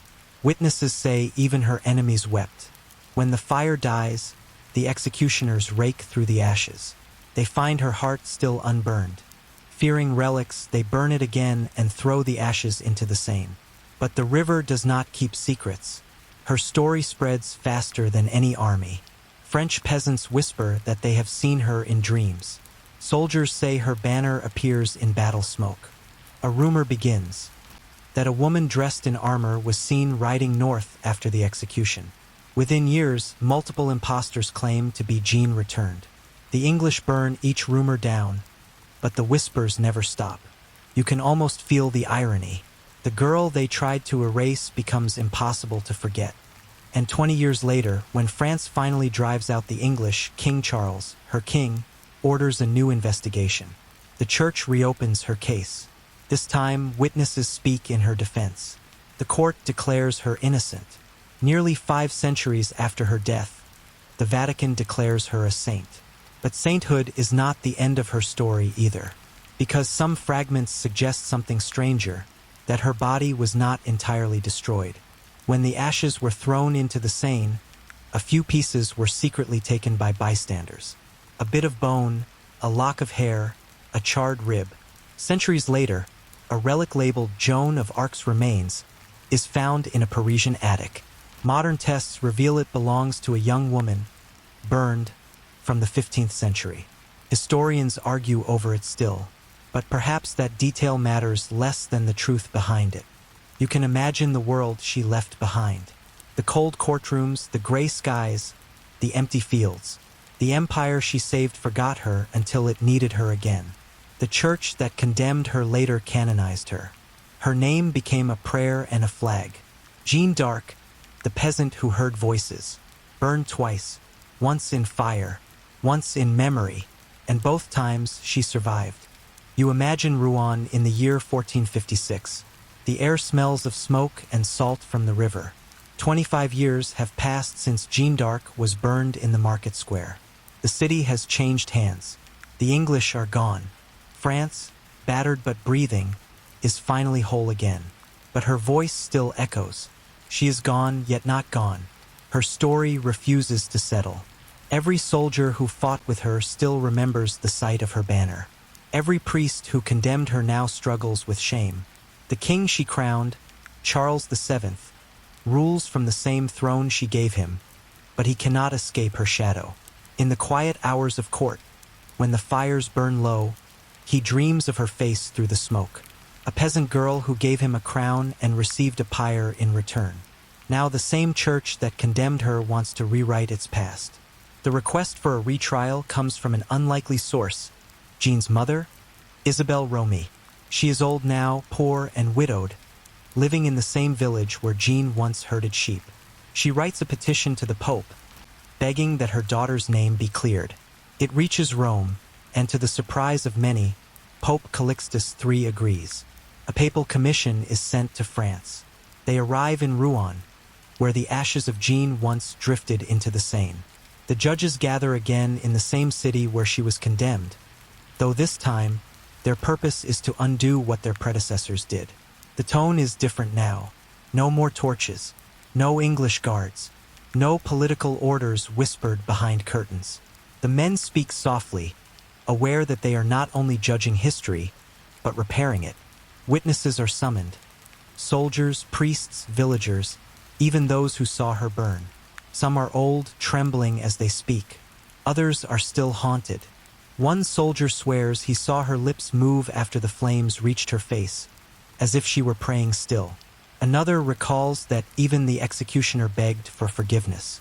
The notaries write everything carefully, their pens scratching across parchment like rain. The most powerful testimony comes from Jean Massou, one of the clerks at her original trial. His voice shakes as he recalls how the verdict was forced. "We were told the sentence before the questions were even asked," he says. "She was doomed the moment she opened her mouth. The inquiry lasts months. Dozens speak. Every word brings her closer to resurrection. You imagine Isabel, her face lined with grief and pride, sitting quietly as the proceedings unfold. She does not weep. She has waited too long for tears. When the commission finally delivers its verdict, the court declares Jean innocent of all charges. Her trial is annulled. Her name is restored. The documents call her a daughter of God, falsely accused. The sound of that phrase spreads through France like a soft wind. For the first time, the story feels settled. But history rarely settles where we expect, because truth, once buried, tends to surface in strange ways. Not long after the retrial, reports appear of visions in the countryside. Peasants claim to see a woman in armor standing near fields at night. Soldiers on patrol say they hear faint singing in the distance, a hymn carried on wind with no source. The church dismisses it all as superstition. But there are things even records cannot explain. In 1867, during restoration work in Rouen, workers uncover a small iron box buried near the foundations of the old marketplace. Inside are fragments of bone and cloth, along with a note written in 15th century French. For the maid whose heart did not burn. No one can confirm whether it is real. The handwriting matches no known priest. The relics are later moved to Paris and forgotten in storage. Centuries pass. France changes. The monarchy falls. The church loses power. Empires rise and vanish. But Jean remains. Her name outlives every ruler who ever doubted her. In the 19th century, she becomes something new, not just a saint, but a symbol. Patriots claim her as the spirit of France. Revolutionaries call her the first woman to defy tyranny. Writers turn her life into plays and poems. Painters fill cathedrals with her image, glowing and calm, her banner raised high. You might think this is the final stage of sainthood, fame after death. But the strange thing about Jean's legend is how often she returns to the world of the living. During World War I, French soldiers carried medals with her image into battle. Many swore that her name saved them. In letters home, they wrote that they felt her presence when shells fell too close. "The maid walks with us," one wrote simply. In 1920, nearly 500 years after her death, the Vatican canonizes her officially. The bells of France ring as they once did in Reims. And yet, the most curious part of her story is not the sainthood, but what came after. In the 1990s, scientists study the so-called relics of Jeanne d'Arc, found in that Parisian box. Their findings surprise everyone. The bones belong to a woman, yes, but also to a cat and a mummy. The mix suggests the relics were assembled centuries later, perhaps to replace what was truly lost. The scientists close their report with an odd sentence. The relics may be false, but the legend remains intact. That line captures something essential about her. Jean's power was never in relics or ashes. It was in the idea she carried, the belief that conviction could outweigh birth, class, and fear. She proved that, in a world ruled by men and war, A single voice could still command heaven. And that voice, once raised, cannot be silenced, even by fire. You picture her now as the soldiers of Orleans saw her, standing on the city wall, holding her banner in the wind, shouting for courage. The smoke of battle rising behind her, the sun burning through it, the sound of bells and cannon mingling in the air. She believed her mission would end with victory. Instead, it ended with death. But death was not defeat. It was transformation. Every saint is made twice, once by faith and once by history. Jean was burned twice for both, and each time she rose higher. The final record of her retrial ends with one short note from a priest who had once condemned her but lived long enough to repent. It reads, "Her voice was clear, ours were not." That may be the truest sentence ever written about power. When you walk through Rouen today, the square where she died is quiet. Cafés line the edges. Tourists stop at a simple cross of metal set in the ground. Pigeons gather on the stones. If you listen closely, beneath the noise of traffic and chatter, you might hear something faint. The sound of a bell, or perhaps a girl's voice carried by wind, still asking the same question her life left unanswered. If faith and truth ever meet again, will the world finally listen? You imagine the streets of modern Rouen. The square where Jean died is clean now, lined with cafés and flower stalls. The market hums with quiet chatter. Children chase pigeons where her ashes once fell. The air smells of bread, not smoke. And yet, the silence beneath the noise still remembers. The French call her La Pucelle, the maid. The church calls her Saint Jeanne d'Arc. But to history, she remains something else entirely, a reminder that conviction can outlive both power and proof. 500 years have passed since her death, yet she feels alive in every era that forgets its courage. Her story resurfaces whenever faith and fear collide. After her canonization in 1920, France rebuilds her image from ashes again. The country, broken by World War I, needs symbols. Jean becomes that symbol, the pure heart of France, the fighter who never gave up. Her face appears on posters, coins, and stained glass. The generals call her the patron saint of soldiers. In churches, priests preach about obedience. In schools, teachers talk about bravery.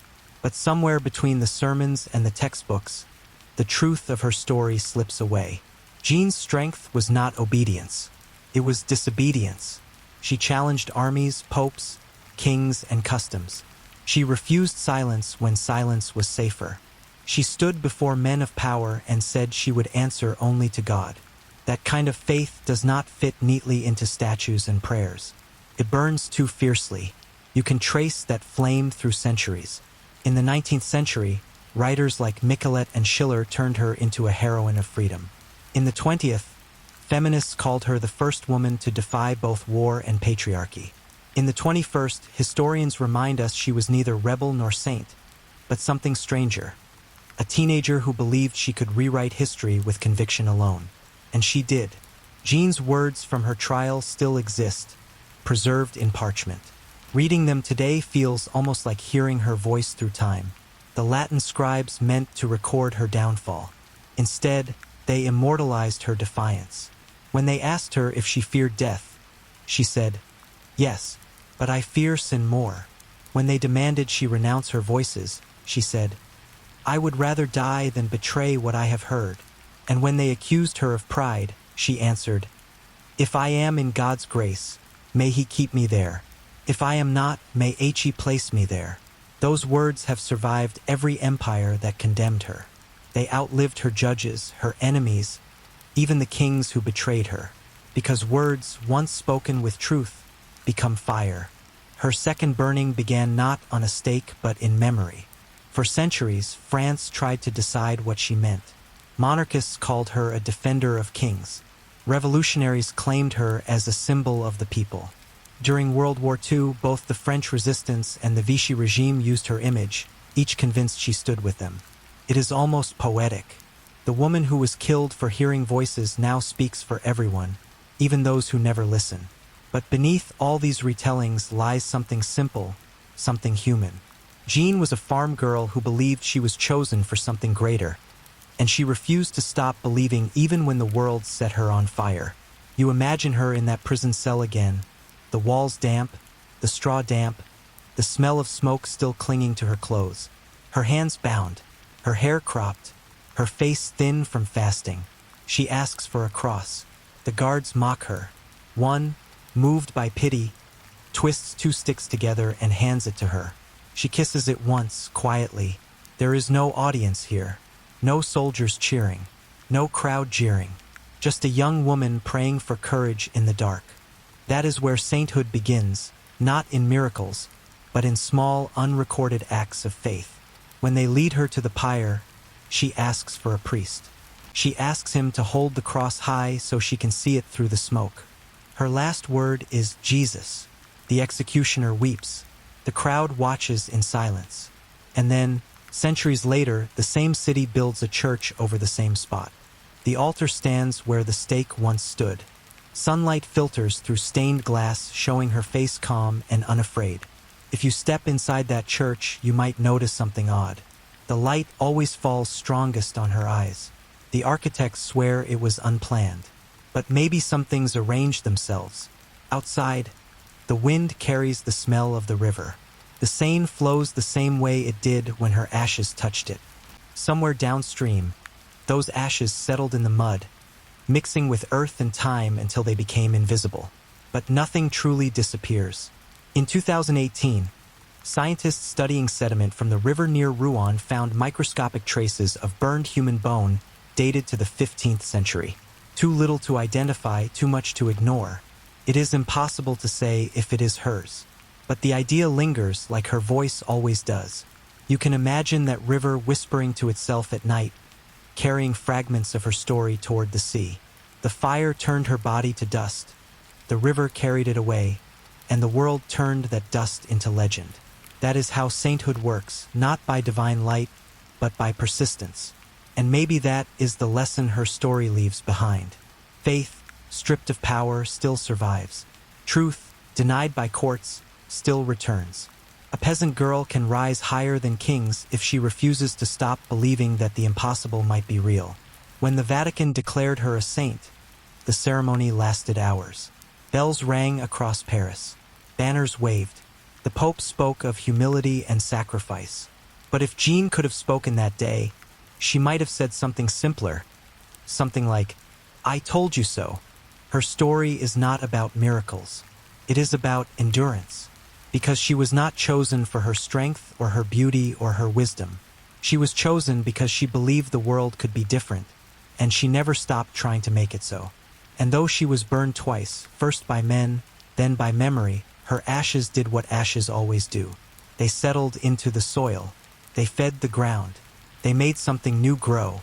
Now, every spring, the square in Rouen fills with lilies, white petals against gray stone. Tourists pass without noticing. Locals walk their dogs. The city moves on. But the flowers keep coming back. Some stories refuse to die because they were never meant to sleep. You look once more at the quiet church, the sunlight on glass, the soft hum of the river. The fire is long gone, but its warmth remains, gentle and steady. And you think about Jean, the girl who heard voices, the woman who made kings kneel, the saint who would not burn.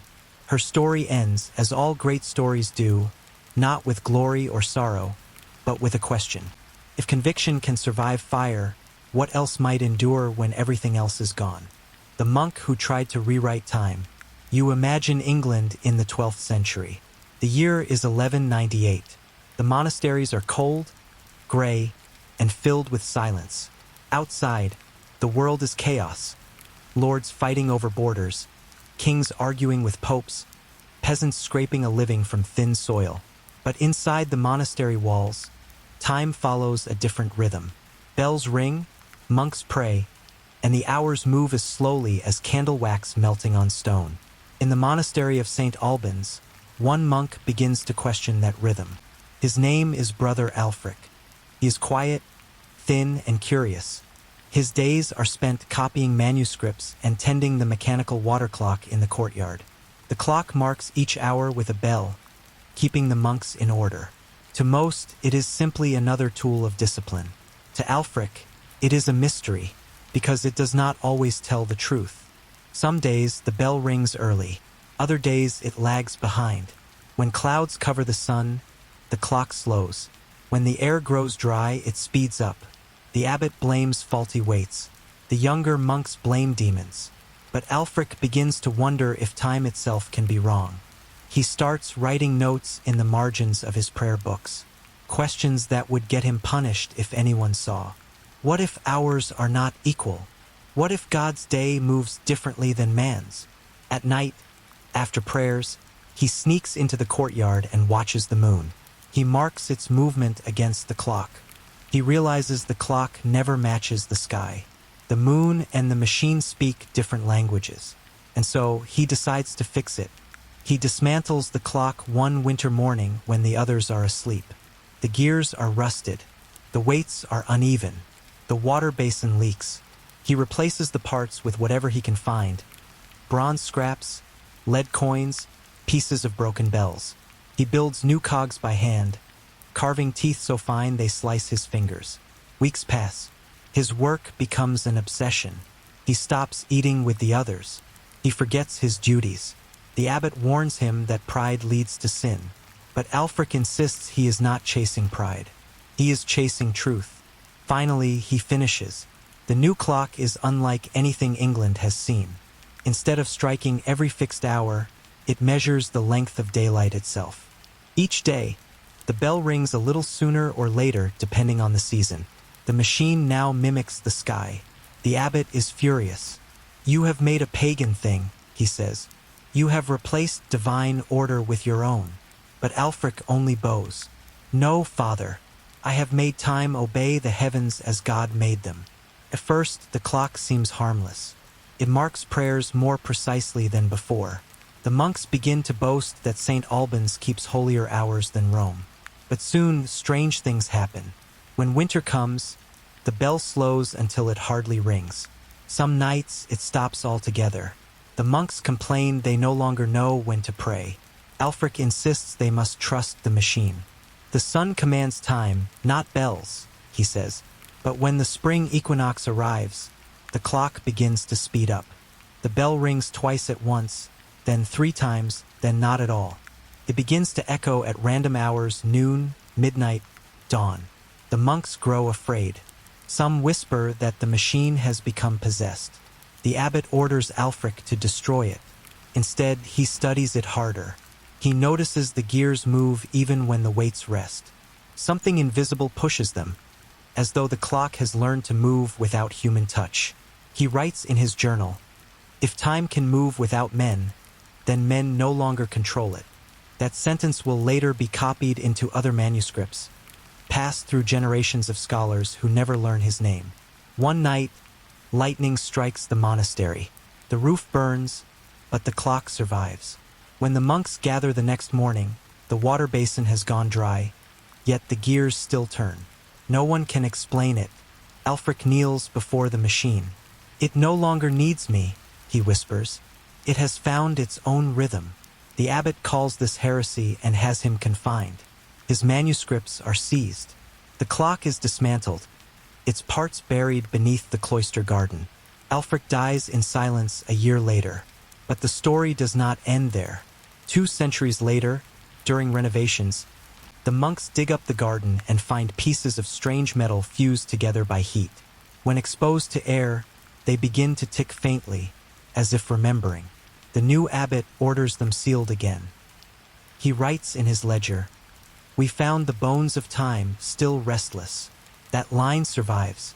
It appears centuries later in a catalogue of curiosities collected by a London antiquarian in 1624. The fragments are described as bronze gears of unknown origin, said to move faintly when moonlight touches them. You imagine that clock, buried and broken, whispering to the soil around it. The invention that tried to rewrite time ends up teaching the simplest truth: time cannot be tamed. But perhaps that was Alfric's lesson all along, because before he died, he left one more note hidden in a psalter. It was found long after his death, written in small, cramped Latin. "The hours are not walls but waves. We do not live inside time. We float."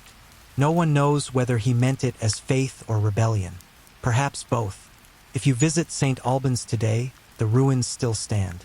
The abbey clock is long gone, but local legend says that on certain winter nights, the old bell tower rings by itself, once for every century since Alfric died. The sound is faint, like breath caught in stone, and maybe, somewhere in the ground beneath it, the gears still turn, unseen, keeping time for no one. You imagine England in the 14th century, nearly 200 years after Brother Alfric's strange clock was buried. The world has changed, but the monasteries remain. Their bells still mark the hours. Their monks still rise before dawn to chant the same prayers. Yet outside their stone walls, the world has begun to move faster. Merchants count coins by candlelight. Sailors watch the tides instead of the stars. Scholars in Oxford argue that the earth might move around the sun. The rhythm of faith and the rhythm of the world no longer match. And somewhere deep in the library of St. Albans, a young monk named Thomas of Ely finds an old psalter. The handwriting in its margins catches his eye. It is small, cramped, and unlike the others. The note reads, "The hours are not walls but waves. We do not live inside time. We float."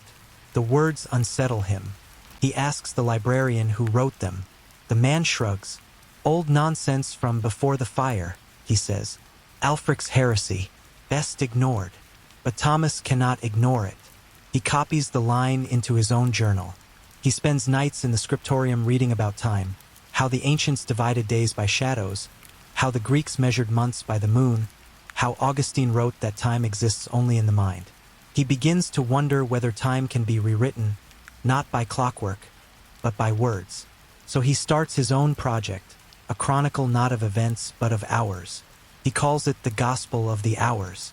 Each page records a single hour of prayer, not as a moment but as a story. The first page begins, "The hour before dawn is not early. It is waiting." The next says, "The hour of sext is not noon. It is hunger." Soon his writing takes a strange turn. He begins to describe hours that do not exist, hours between hours, lost time, as he calls it. He writes, "There is an hour that falls between the fifth and sixth bell when the world forgets to turn. Birds hang in flight. Candles do not flicker. For a breath, God hesitates. The monks who read his work grow uneasy. Some whisper that he is possessed. Others think he is a poet. The abbot, curious but cautious, summons him. 'Brother Thomas,' he says, 'you write of hours that have no name.' Thomas bows. 'Yes, Father, I have seen them.' The abbot frowns. 'You cannot see what does not exist. Then perhaps it exists because I have seen it.' The abbot sighs. 'You walk the edge of blasphemy. Be careful.' But Thomas does not stop. He begins to record his own experiments. He marks every bell that rings late, every sunrise that seems early. He notes how time feels longer when he prays and shorter when he eats. He writes that time bends around attention. If you look at it closely, he writes, time stares back. Then, one night, while copying a passage by candlelight, he feels something strange. The air thickens. The flame freezes mid-flicker. The sound of dripping wax stops. He looks up. The world has gone still. The candlelight hangs motionless.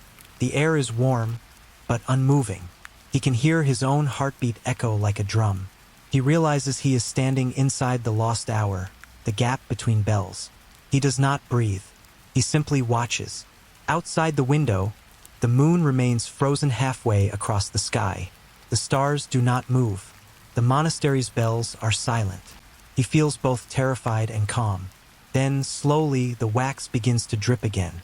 The sound returns. Time resumes. He writes about it immediately. The gap exists.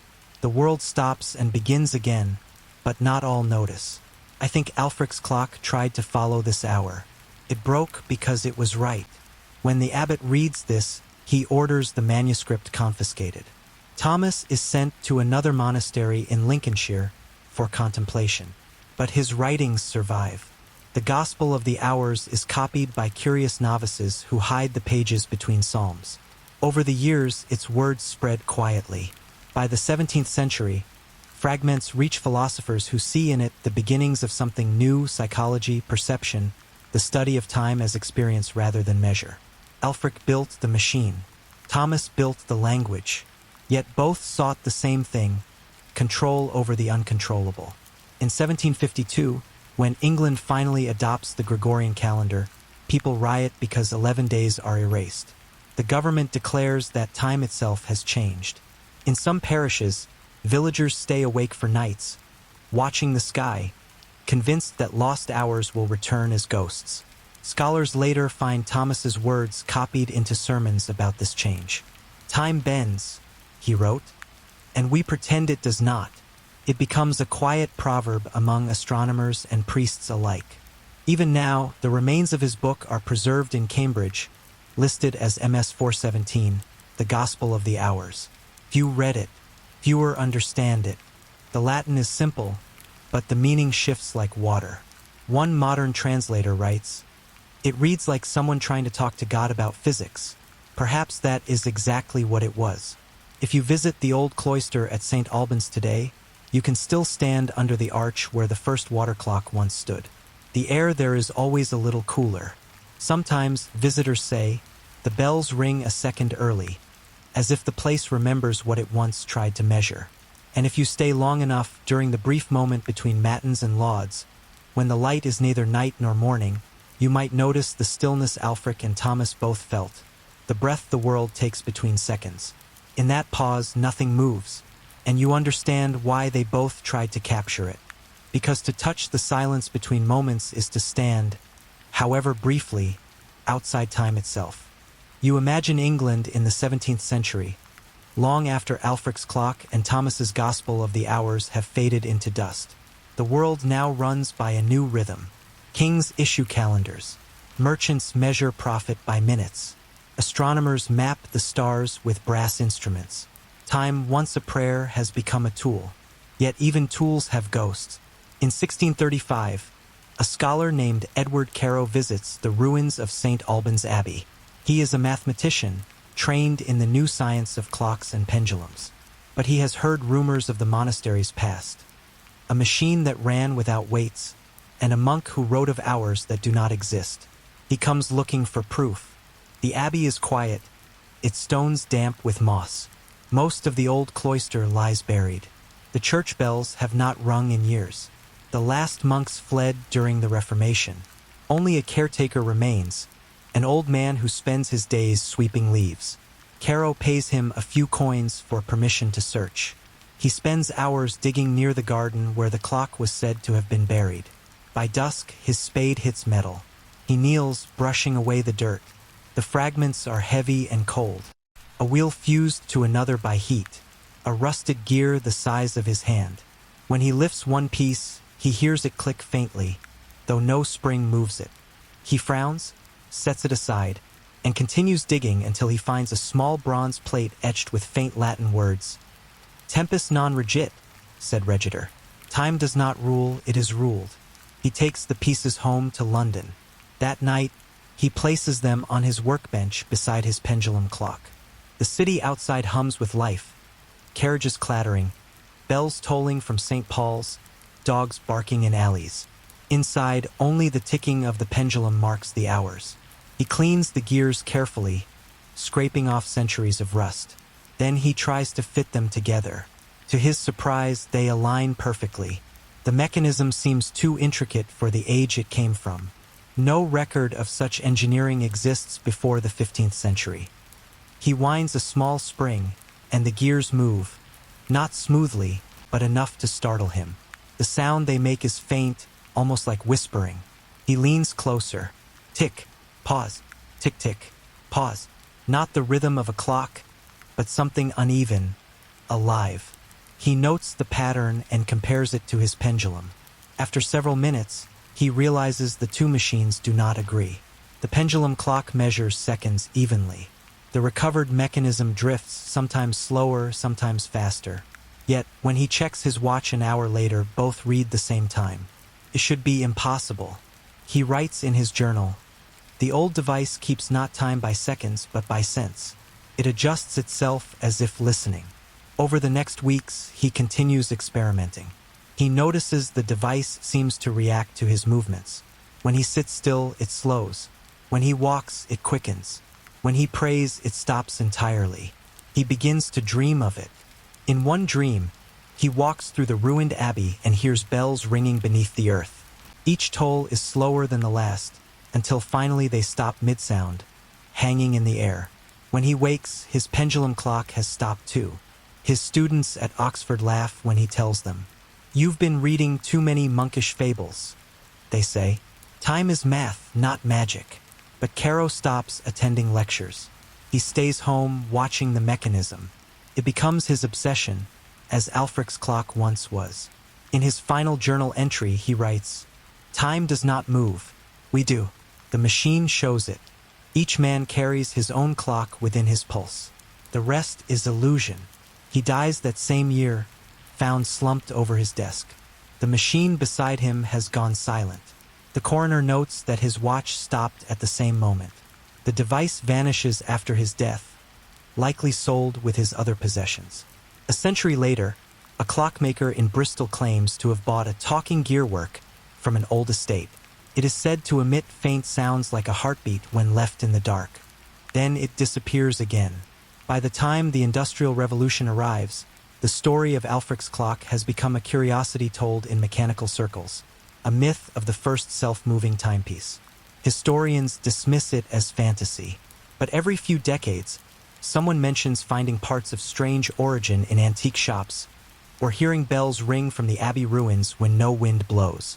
And so the legend survives, buried in the margins of books.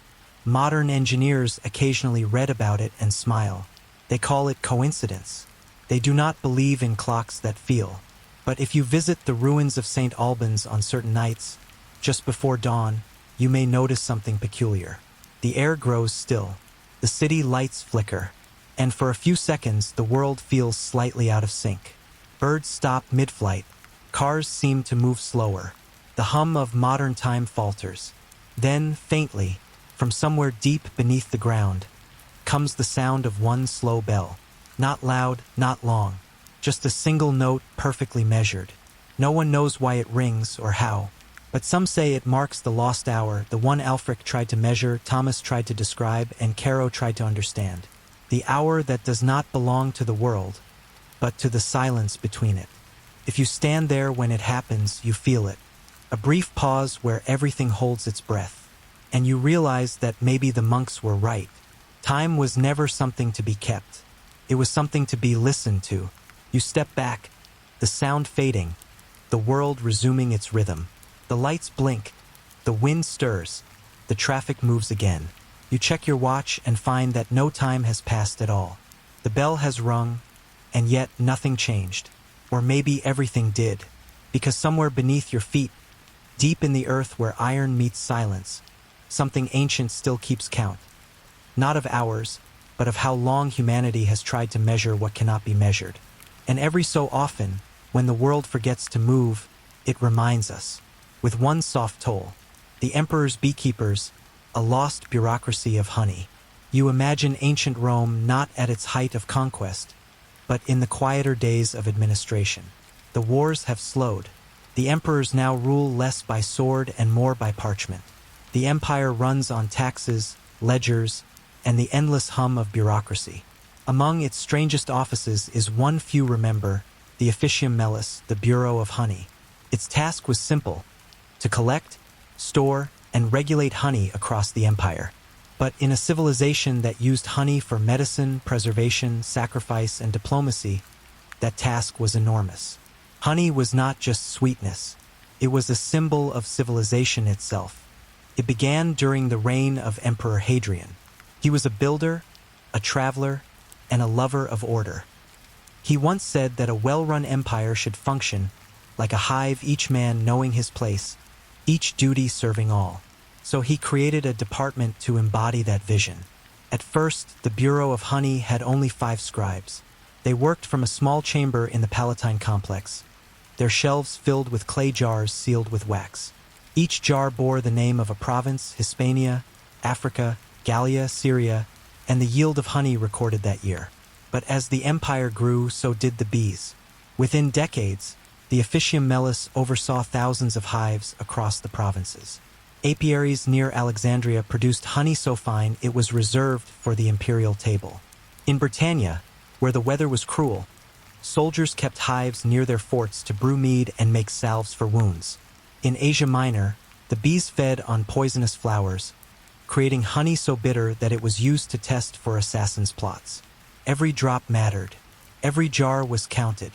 You can picture the scribes bent over their wax tablets, writing in neat Latin.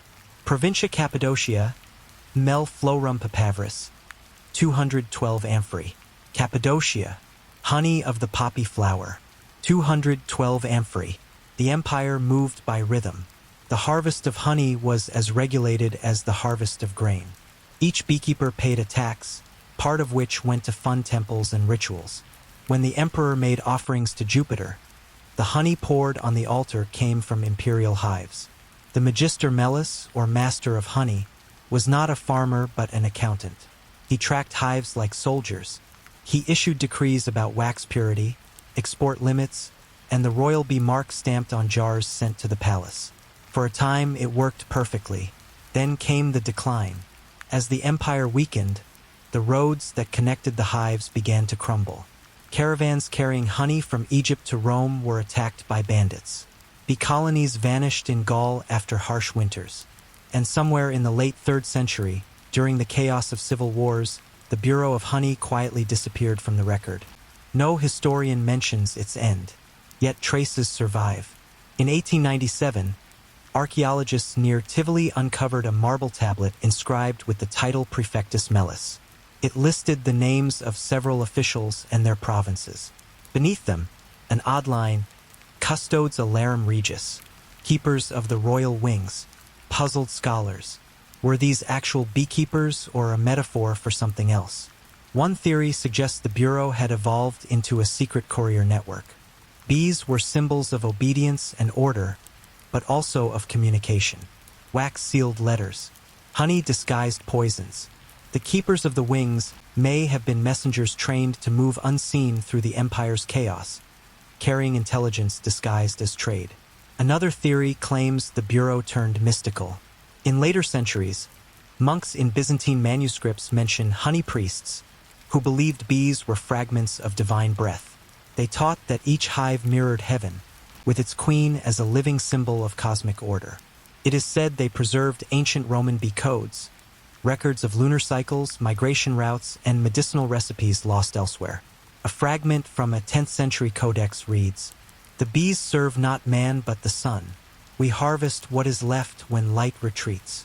Perhaps that was what the Bureau of Honey always believed, that order was only the shadow of a larger natural rhythm. But in Hadrian's time, it was all numbers. In his personal letters, the emperor often compared his governors to bees.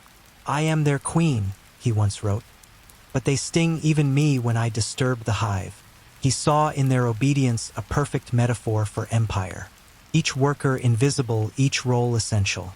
And perhaps that is why the Officium Mellis disappeared so quietly. Because when the hive collapses, the hum stops all at once. Still, the bees remember.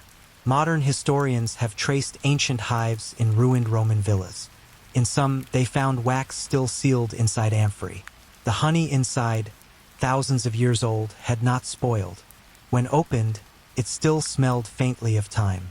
Time, it seems, could not corrupt what bees built. You can imagine a Roman inspector, 2,000 years ago, dipping his finger into a jar to test its quality. He tastes it, nods, and marks the wax with his stylus. Approved for the emperor. Then he moves on to the next. Paperwork and sweetness, bureaucracy and nature. That was Rome.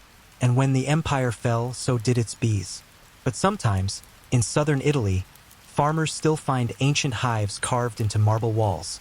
Small rectangular openings lined with soot, built to protect against wasps. Locals call them Hadrian's boxes. They hum again when wild bees move in. The sound, faint but steady, is the same hum that once filled the Bureau of Honey. A rhythm older than the empire, older than order itself. And maybe, just maybe, that hum is still the truest clock humanity ever made. You imagine Rome under the later emperors. The marble still gleams, but the cracks show. The senators argue more than they govern. The provinces send less tribute each year. The bees, too, begin to vanish. The officium mellis, once a humble bureau of order and taste, now becomes a machine of control. Honey, which once symbolized purity, turns into a currency of influence. Under Emperor Marcus Aurelius, the bureau keeps detailed ledgers. Each amphora is traced to its origin. Honey from Alexandria is reserved for medicine. Honey from Hispania is used for festivals. Honey from Gaul sweetens the emperor's wine. But when Commodus takes the throne, the purpose changes.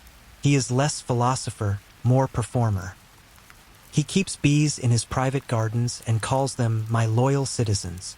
He taxes the provinces not by silver, but by honey weight. His courtiers flatter him by offering exotic jars, honey infused with lotus, thyme, or fig. A senator writes in a surviving letter, "Rome now runs on syrup, not reason." The bureau's records grow strange.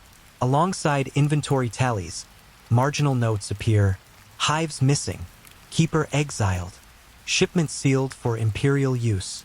By the 3rd century, honey becomes a symbol of privilege. Common citizens cannot afford it. A spoonful costs more than bread.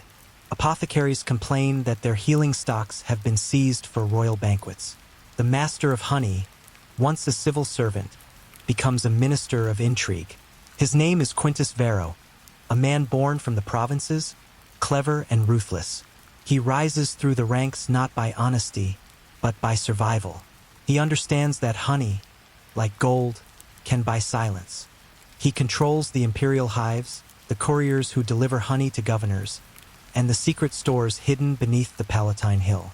There, amphorae sealed with red wax rest beside scrolls of state.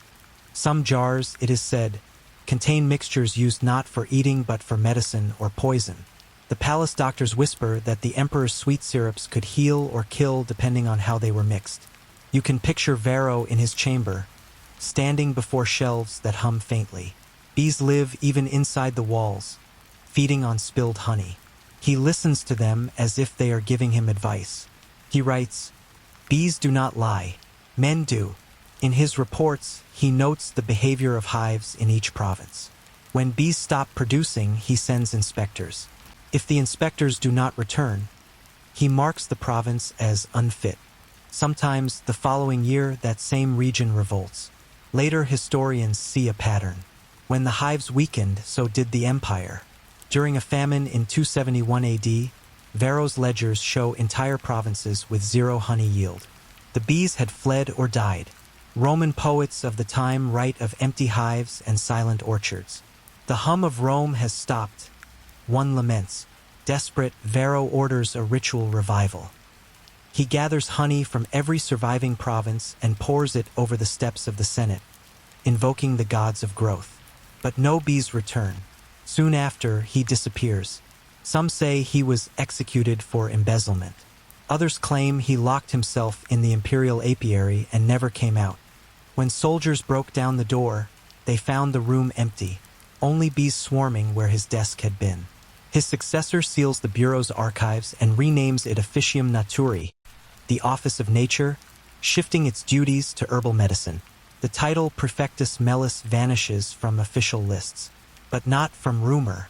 In Byzantine records centuries later, there appears mention of the honey codes, recipes and ciphered messages written in the language of hives.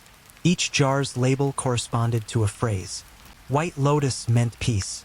Wild laurel meant war. Black poppy meant death. If true, the Bureau of Honey had become an intelligence network. Couriers could send coded orders across the empire without suspicion, just by trading jars. A fragment discovered in an Egyptian papyrus warehouse supports this theory. It reads, "The emperor's message travels in sweetness. Beware the jar sealed in black." No historian can fully explain it, but you can imagine the scene. A Roman general opening a gift of honey, tasting it, and realizing too late what message it carried. Over time, the Bureau's quiet influence faded with the empire itself. When Rome fell, its clerks either fled or became monks. The bees scattered. The gardens turned to dust. Yet some of their knowledge endured in strange places. Early medieval monastic texts preserve recipes for bee elixirs, said to grant memory and calm. Some monasteries even regulate beekeeping as if continuing an older law. In one 9th century Carolingian manuscript, a monk records a rule: all abbots must keep 3 hives, for bees are the measure of obedience. The echo of Hadrian's vision lingers: an empire as a hive, harmony through order. But perhaps the truth was simpler. Rome did not fall because of war alone. It fell because it tried to control what cannot be owned: time, nature, life itself. The bees, indifferent to empire, simply left. And with them went the hum that once filled Rome's gardens and temples. Even today, archaeologists still find Roman hives along old villa walls. Inside, fossilized honey clings to stone like amber, untouched by centuries. One jar, opened in 1911, still held its golden sheen. Scientists tasted it. It was sweet. It had outlasted emperors, wars, and bureaucracy. Perhaps that is the truest record the Bureau of Honey ever kept. Not the scrolls, not the ledgers, but the honey itself, pure, incorruptible, eternal. You imagine the Roman Empire as it dies. Not suddenly, but slowly, like a hive cooling after the queen's death. The roads still stretch across mountains. The marble still shines in the sun. But the hum of purpose is gone. The bees have vanished. By the 5th century, entire regions report empty hives. In the writings of Cassiodorus, an aging Roman bureaucrat, there is a single line that feels like an obituary. The bees no longer return to their homes, as if the gods have called them elsewhere. The Officium Mellis has long since vanished, but a few fragments of its archives survive in monasteries. Small scraps of parchment, sealed in wax, passed between generations of scribes who do not fully understand their meaning. One such fragment is found centuries later at Monte Cassino. It bears the title Lex Apium, the law of the bees. The handwriting is formal, imperial, but the content is strange. It reads, "The hive is the smallest empire.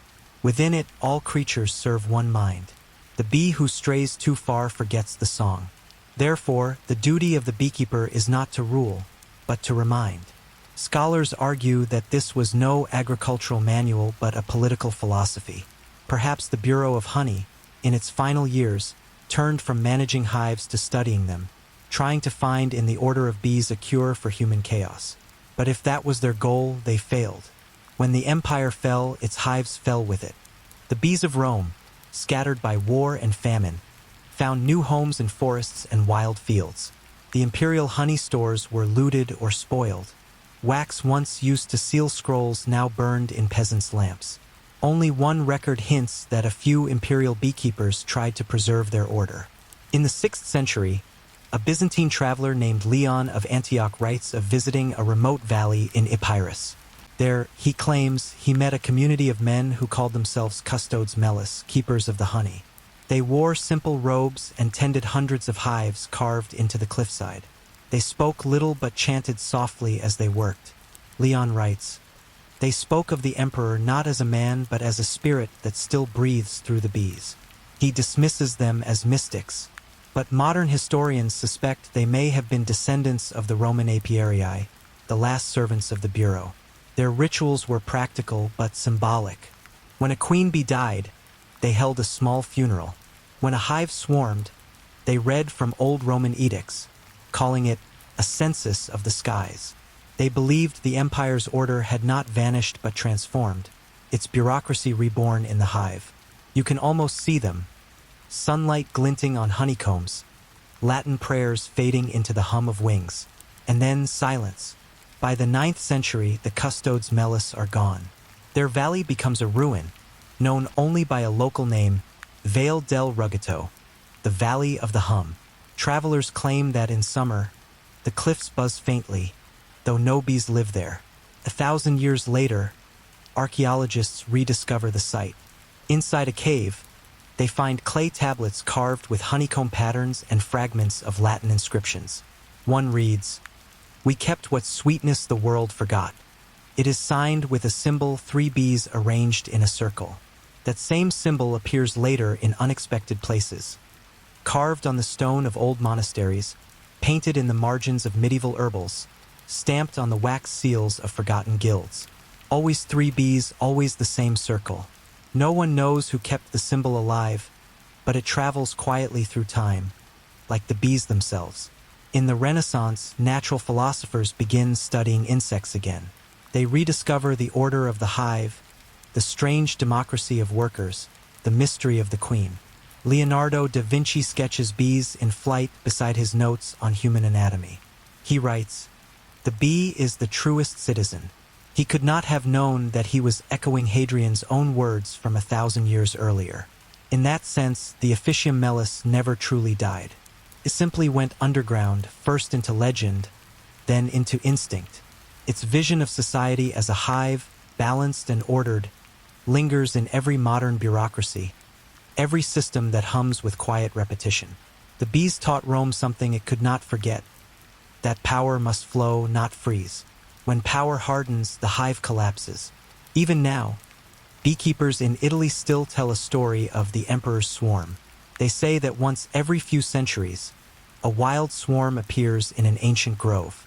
The bees are pale gold, their hum unusually deep.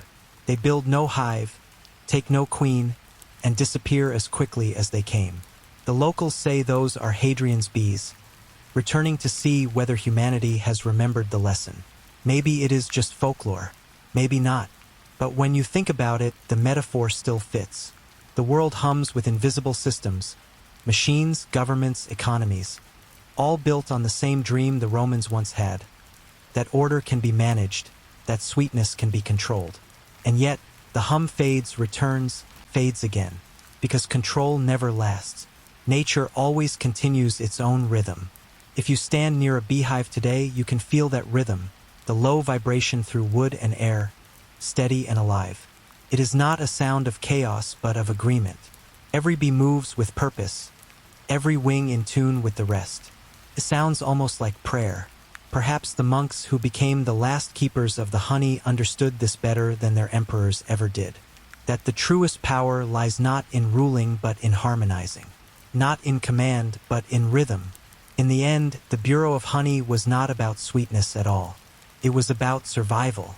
It was about listening to the hum beneath the noise of empire and knowing when to let it lead. The Romans called it bureaucracy. The bees called it life. And long after the empire fell, both continued to hum quietly beneath the surface of history. If you ever visit the ruins of Tivoli, you can still see faint carvings on the marble tablet found there. 3 bees in a circle, worn almost smooth by time. Tourists walk past it without noticing. But if you pause and trace the grooves with your finger, you may feel something faint. A vibration, a hum that doesn't belong to the present. It lasts only a moment. Then it fades. But in that instant, you understand what the Officium Melis once meant. To preserve the sweetness of the world, even as the stone crumbles.